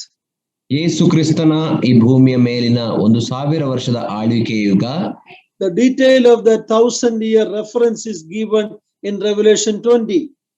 ಆ 1000 ವರ್ಷದ ಆಳ್ವಿಕೆಯ ಆ ಯುಗದ ವಿವರಣೆಯನ್ನ ಪ್ರಕಟಣೆ 20ನೇ ಅಧ್ಯಾಯದಲ್ಲಿ ನಾವು ನೋಡುತ್ತೇವೆ. Between the church age and the kingdom age, ಸಭಾಯುಗಕ್ಕೂ ಮತ್ತು ಕ್ರಿಸ್ತನ ರಾಜ್ಯದ ಯುಗದ ಮಧ್ಯಕ್ಕೂ there is like an intermission. There's a small interval. ಅಲ್ಲಿ ಮಧ್ಯದಲ್ಲಿ ಒಂದು ಮಧ್ಯಂತರ ವಿರಾಮ ಇರುವುದನ್ನು ನಾವು ನೋಡುತ್ತೇವೆ. That is what is called the tribulation time. ಆ ಒಂದು ವಿರಾಮದ ಕಾಲವೇ ಅದು ಸಂಕಟದ ಕಾಲವಾಗಿದೆ. If you look at the Bible, it is from Revelation 6 to almost 19 of Revelation. ನಾವು ಸತ್ಯವೇದದಲ್ಲಿ ನೋಡುವುದಾದರೆ ಅದು ಪ್ರಕಟಣೆ 6ನೇ ಅಧ್ಯಾಯದಿಂದ 20ನೇ ಅಧ್ಯಾಯದವರೆಗೂ ಅದು ಮುಂದುವರಿಯುತ್ತದೆ. It is not called an age, but it's an intermission between the church age and the kingdom age. ಅದನ್ನು ನಾವು ಒಂದು ಯುಗ ಎಂಬುದಾಗಿ ಕರೆಯುವುದಿಲ್ಲ, ಬದಲಾಗಿ ಸಭಾಯುಗಕ್ಕೂ ಮತ್ತು ಕ್ರಿಸ್ತನ ರಾಜ್ಯದ ಯುಗಕ್ಕೂ ಮಧ್ಯದಲ್ಲಿರುವಂತಹ ಒಂದು ವಿರಾಮದ ಸಮಯ ಎಂಬುದಾಗಿ ಕರೆಯುತ್ತೇವೆ. You come to Revelation 20, you see the last age, the kingdom age. ನೀವು ಪ್ರಕಟಣೆ 20ನೇ ಅಧ್ಯಾಯಕ್ಕೆ ಬರುವಾಗ ಅಲ್ಲಿ ನಾವು ಕೊನೆಯ ಯುಗವಾದಂತಹ ಕ್ರಿಸ್ತನ ರಾಜ್ಯದ ಯುಗವನ್ನು ಅಲ್ಲಿ ನೋಡುತ್ತೇವೆ. The steward of that age is none other than the Lord Jesus Christ. ಆ ಯುಗದ ಮನೆವಾರ್ತೆಯವನು ಬೇರೆ ಯಾರೂ ಅಲ್ಲ, ನಮ್ಮ ಕರ್ತನಾದ ಯೇಸು ಕ್ರಿಸ್ತನೇ ಆಗಿದ್ದಾನೆ. The command is to obey the visible Christ who will be ruling this earth. ಆ ಯುಗದಲ್ಲಿ ಈ ದೇವರು ಕೊಡುವಂತ ಆಜ್ಞೆ ಏನಾಗಿದೆ ಎಂದರೆ ಕ್ರಿಸ್ತನ ರಾಜ್ಯದ ಯುಗದಲ್ಲಿ ಕಣ್ಣಿಗೆ ಕಾಣುವಂತಹ ದೇವಕುಮಾರನ ಅಂತ ಯೇಸು ಕ್ರಿಸ್ತನಿಗೆ ವಿಧೇಯರಾಗುವುದೇ ಆ ಯುಗದಲ್ಲಿ ಕೊಡುವ ಆಜ್ಞೆ. You will be surprised that even though that is the best age of mankind, when Christ himself will be ruling in justice, it is still not the perfect age. ನಿಮಗೆ ಆಶ್ಚರ್ಯವಾಗಬಹುದು ಏನೆಂದರೆ ಕ್ರಿಸ್ತನು ಆತನೇ ಪ್ರತ್ಯಕ್ಷವಾಗಿ ದೈಹಿಕವಾಗಿ ಆತನು ರಾಜ್ಯವನ್ನು ಆಳುವವನಾಗಿದ್ದರೂ ಕೂಡ ಆ ಯುಗವೂ ಕೂಡ ಪರಿಪೂರ್ಣವಾದಂತ ಯುಗವಲ್ಲ. In Revelation 28 we read that. Please read the failure even under the kingdom age. Revelation 28. ನಾವು ಪ್ರಕಟಣೆ 20ನೇ ಅಧ್ಯಾಯ 8ನೇ ವಚನದಲ್ಲಿ ನಾವು ಆ ಯುಗದಲ್ಲಿ ಕ್ರಿಸ್ತನ ರಾಜ್ಯದ ಯುಗದಲ್ಲಿಯೂ ಕೂಡ ಮಾನವನು ಸೋತು ಹೋಗುವುದನ್ನು ನಾವು ನೋಡುತ್ತೇವೆ. ಪ್ರಕಟಣೆಯ ಗ್ರಂಥ 20ನೇ ಅಧ್ಯಾಯ 8ನೇ ವಚನ, ಅವರು ಹೊರಗೆ ಬಂದು ಭೂಮಿಯ 4 ದಿಕ್ಕುಗಳಲ್ಲಿರುವ ಗೋಗ್ ಮಾಗೋಗ್ ಎಂಬ ಜನಾಂಗಗಳನ್ನು ಮರಳುಗೊಳಿಸಿ ಅವರನ್ನು ಯುದ್ಧಕ್ಕೆ ಕೂಡಿಸುವರು. ಅವರ ಸಂಖ್ಯೆಯು ಸಮುದ್ರದ ಮರಳಿನಷ್ಟಿರುವುದು. And what will be the judgment? ಮತ್ತು ದೇವರ ನ್ಯಾಯ ತೀರ್ಪು ಏನಾಗಿರುತ್ತದೆ? 2 things. There will be 2-part judgment. Hello. There will be two. Please repeat it, uncle. There will be 2-part judgment. ಅಲ್ಲಿ 2 ಭಾಗವಾದಂತ ನ್ಯಾಯ ತೀರ್ಪು ಇರುತ್ತದೆ. Chapter 20 verse 9. 20ನೇ ಅಧ್ಯಾಯದ 9ನೇ ವಚನ, ಅವರು ದೇಶದಲ್ಲೆಲ್ಲ ಹರಡಿಕೊಂಡು ದೇವಜನರ ದಂಡಿಗೂ ನಮ್ಮ ಪ್ರಿಯ ಪಟ್ಟಣಕ್ಕೂ ಮುತ್ತಿಗೆ ಹಾಕಿದರು. ಆಗ ಪರಲೋಕದಿಂದ ಬೆಂಕಿ ಇಳಿದು ಬಂದು ಅವರನ್ನ ದಹಿಸಿಬಿಟ್ಟಿತು. This will be a one-sided war. ಇದು ಒಂದು ಕಡೆಯ ಯುದ್ಧವಾಗಿರುತ್ತದೆ. The Lord Jesus Christ will destroy those rebels by the power of his word. ಯೇಸು ಕ್ರಿಸ್ತನು ತನಗೆ ಚಿರುಗಿ ಬಿದ್ದವರನ್ನ ತನ್ನ ವಾಕ್ಯದ ಬಲದಿಂದ ನಾಶ ಮಾಡಿಬಿಡುತ್ತಾನೆ. Fire comes down from him and destroys the rebels. ಆತನಿಂದ ಬೆಂಕಿಯು ಇಳಿದು ಬಂದು ಆತನಿಗೆ ತಿರುಗಿ ಬಿದ್ದವರನ್ನು ನಾಶ ಮಾಡಿಬಿಡುತ್ತದೆ. And then the second part of the judgment is the great white throne judgment, Revelation 20 verse 11 to 15. ಎರಡನೇ ಆ ಒಂದು ಭಾಗವಾದಂತ ನ್ಯಾಯ ತೀರ್ಪನ್ನು ನಾವು ನೋಡುವಾಗ 20ನೇ ಅಧ್ಯಾಯ ಪ್ರಕಟಣೆ, which was uncle? Verse 11 to 15, the great white throne judgment. 11ನೇ ವಚನದಿಂದ ಪ್ರಕಟಣೆ 20ನೇ ಅಧ್ಯಾಯ 11ನೇ ವಚನದಿಂದ 15ನೇ ವಚನದವರೆಗೆ ದೇವರ ನ್ಯಾಯ ತೀರ್ಪಿನ ಎರಡನೇ ಭಾಗವನ್ನ ಅಲ್ಲಿ ನೋಡುತ್ತೇವೆ. The great white throne judgment. ಬಿಳಿ ಸಿಂಹಾಸನದ ನ್ಯಾಯ ತೀರ್ಪು. And what is the grace of God during that age? ಆ ಯುಗದಲ್ಲಿಯೂ ಕೂಡ ದೇವರ ಕೃಪೆ ಏನಾಗಿರುತ್ತದೆ? We see a new heaven and new earth when God will dwell with his people, wiping away every tear, and God himself will be dwelling with his people. New heaven and new earth, Revelation 21 and 22. ನಾವು ಪ್ರಕಟಣೆ 21ನೇ ಅಧ್ಯಾಯ 22ನೇ ಅಧ್ಯಾಯದಲ್ಲಿ ನಾವು ನೋಡುವಾಗ ದೇವರು ಹೊಸ ಭೂಮಿ ಆಕಾಶಗಳನ್ನ ನಿರ್ಮಿಸುವವನಾಗಿ ಅವರ ಕಣ್ಣೀರನ್ನೆಲ್ಲ ಒರೆಸಿಬಿಡುತ್ತಾನೆ. ಆತನೇ ರಾಜನಾಗಿದ್ದುಕೊಂಡು ಅವರ ಆಳ್ವಿಕೆಯನ್ನು ಮಾಡುತ್ತಾನೆ. So when we looked at this, I'm going to close it quickly. In the 7 dispensational ages, ನಾನು ಬೇಗನೆ ನನ್ನ ಮಾತನ್ನು ಮುಗಿಸುತ್ತೇನೆ. ನಾವು ಈ 7 ಯುಗಗಳನ್ನು ನಾವು ನೋಡುವಾಗ we see the command given to man. ಅಲ್ಲಿ ನಾವು ಮನುಷ್ಯನಿಗೆ ದೇವರು ಕೊಟ್ಟ ಆಜ್ಞೆಯ ಕುರಿತಾಗಿ ನೋಡುತ್ತೇವೆ. The failure of man. ಮನುಷ್ಯನ ಸೋಲುವಿಕೆಯನ್ನು ನಾವು ನೋಡುತ್ತೇವೆ.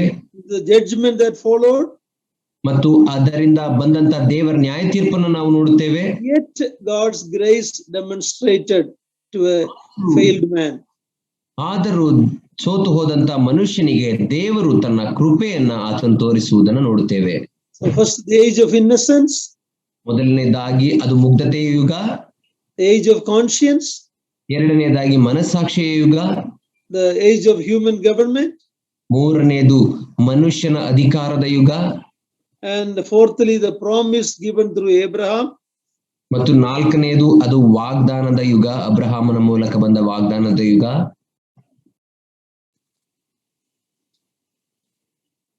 I'm sorry, there's a call coming. The promise given through Abraham. ನಾಲ್ಕನೇ ಯುಗ ಅದು ಅಬ್ರಹಾಮನ ಮೂಲಕ ಕೊಡಲ್ಪಟ್ಟ ವಾಗ್ದಾನದ ಯುಗ. The fifth is the age of the law, the Moses law. ಐದನೆಯ ಯುಗ ಅದು ಮೋಶೆಯ ಧರ್ಮಶಾಸ್ತ್ರದ ಯುಗ. Sixthly, the church age or the age of the grace. ಆರನೆಯದು ಅದು ಸಭಾಯುಗ ಅಥವಾ ಕೃಪೆಯ ಯುಗ ಎಂಬುದಾಗಿ ಕರೆಯುತ್ತೇವೆ. Then a small intermission of 7 years and then the kingdom age.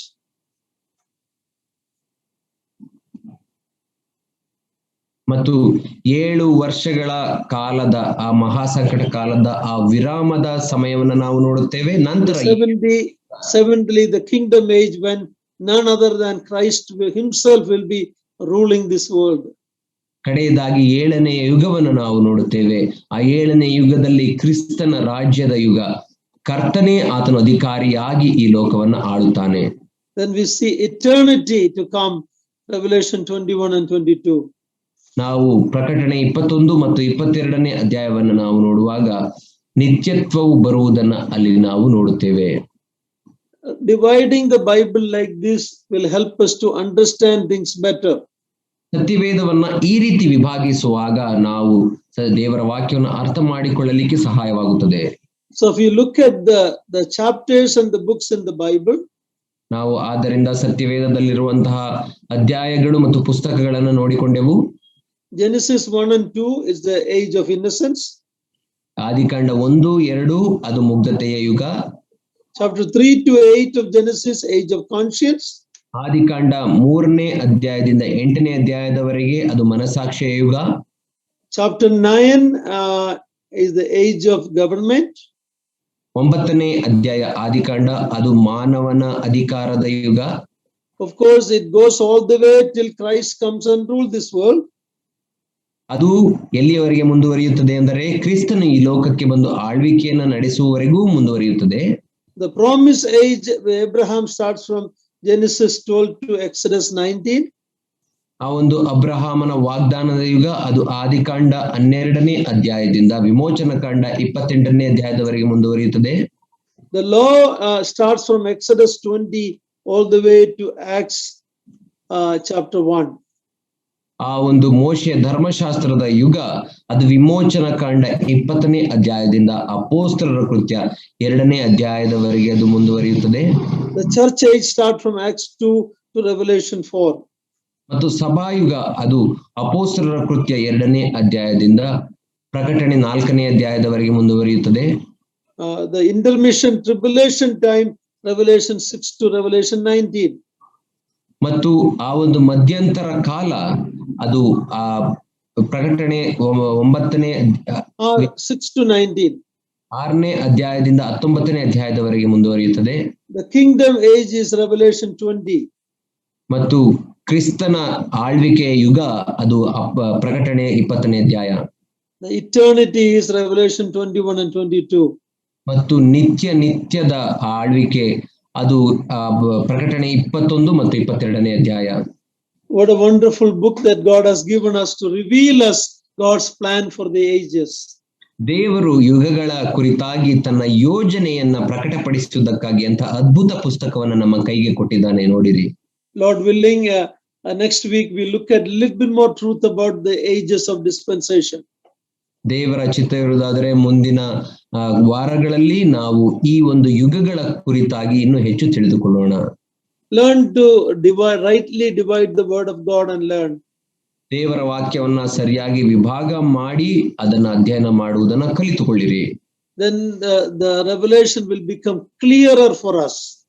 ಆಗ ನಮಗೆ ದೇವರ ಪ್ರಕಟಣೆಯು ಸ್ಪಷ್ಟವಾಗುತ್ತಾ ಹೋಗುತ್ತದೆ. Rightly dividing the word of God. ದೇವರ ವಾಕ್ಯವನ್ನು ಸರಿಯಾಗಿ ವಿಭಜನೆ ಮಾಡಬೇಕು. We will become a workman that need not be ashamed. Pardon me, uncle. We will not be a workman. We will be a workman that need not be ashamed. ಅವಮಾನಕ್ಕೆ ಗುರಿಯಾಗದ ಕೆಲಸಗಾರನಾಗಿ. ಅವಮಾನಕ್ಕೆ ಗುರಿಯಾಗದ ಕೆಲಸಗಾರರು ನಾವಾಗಿರುತ್ತೇವೆ. And may God help us to have an appetite for studying the word of God.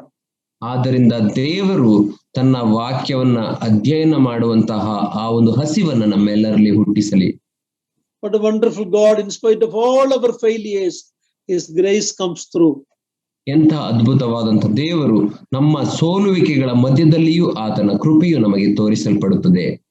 And for sinners like me, God and you, God is preparing an eternity with Him where the tears will be wiped away and God Himself will dwell with His people. He will be our God. We will be His prajagalu. What a wonderful future we have. Hallelujah. ಪಾಪಿಗಳಾದಂಥ ನಮಗಾಗಿ ದೇವರು ಹೊಸ ಭೂಮಿ ಆಕಾಶಗಳನ್ನ ನಿರ್ಮಾಣ ಮಾಡುವವನಾಗಿರುತ್ತಾನೆ. ನಮ್ಮ ಕಣ್ಣೀರನ್ನೆಲ್ಲ ಆತನು ಒರೆಸಿ ಬಿಡುವವನಾಗಿ ಆತನೊಟ್ಟಿಗೆ ನಾವು ಸದಾಕಾಲವು ಸಂತೋಷದಿಂದ ಜೀವಿಸುವ ಹಾಗೆ ಆತನೇ ರಾಜನಾಗಿ ನಮ್ಮನ್ನು ಆಳುತ್ತಾನೆ. ಎಂತಹ ಸುಂದರವಾದಂತಹ ಸೌಭಾಗ್ಯ ನಮಗಿದೆ. ಹಲ್ಲೆಲೂಯಾ, ದೇವರಿಗೆ ಸ್ತೋತ್ರವಾಗಲಿ. Thank you.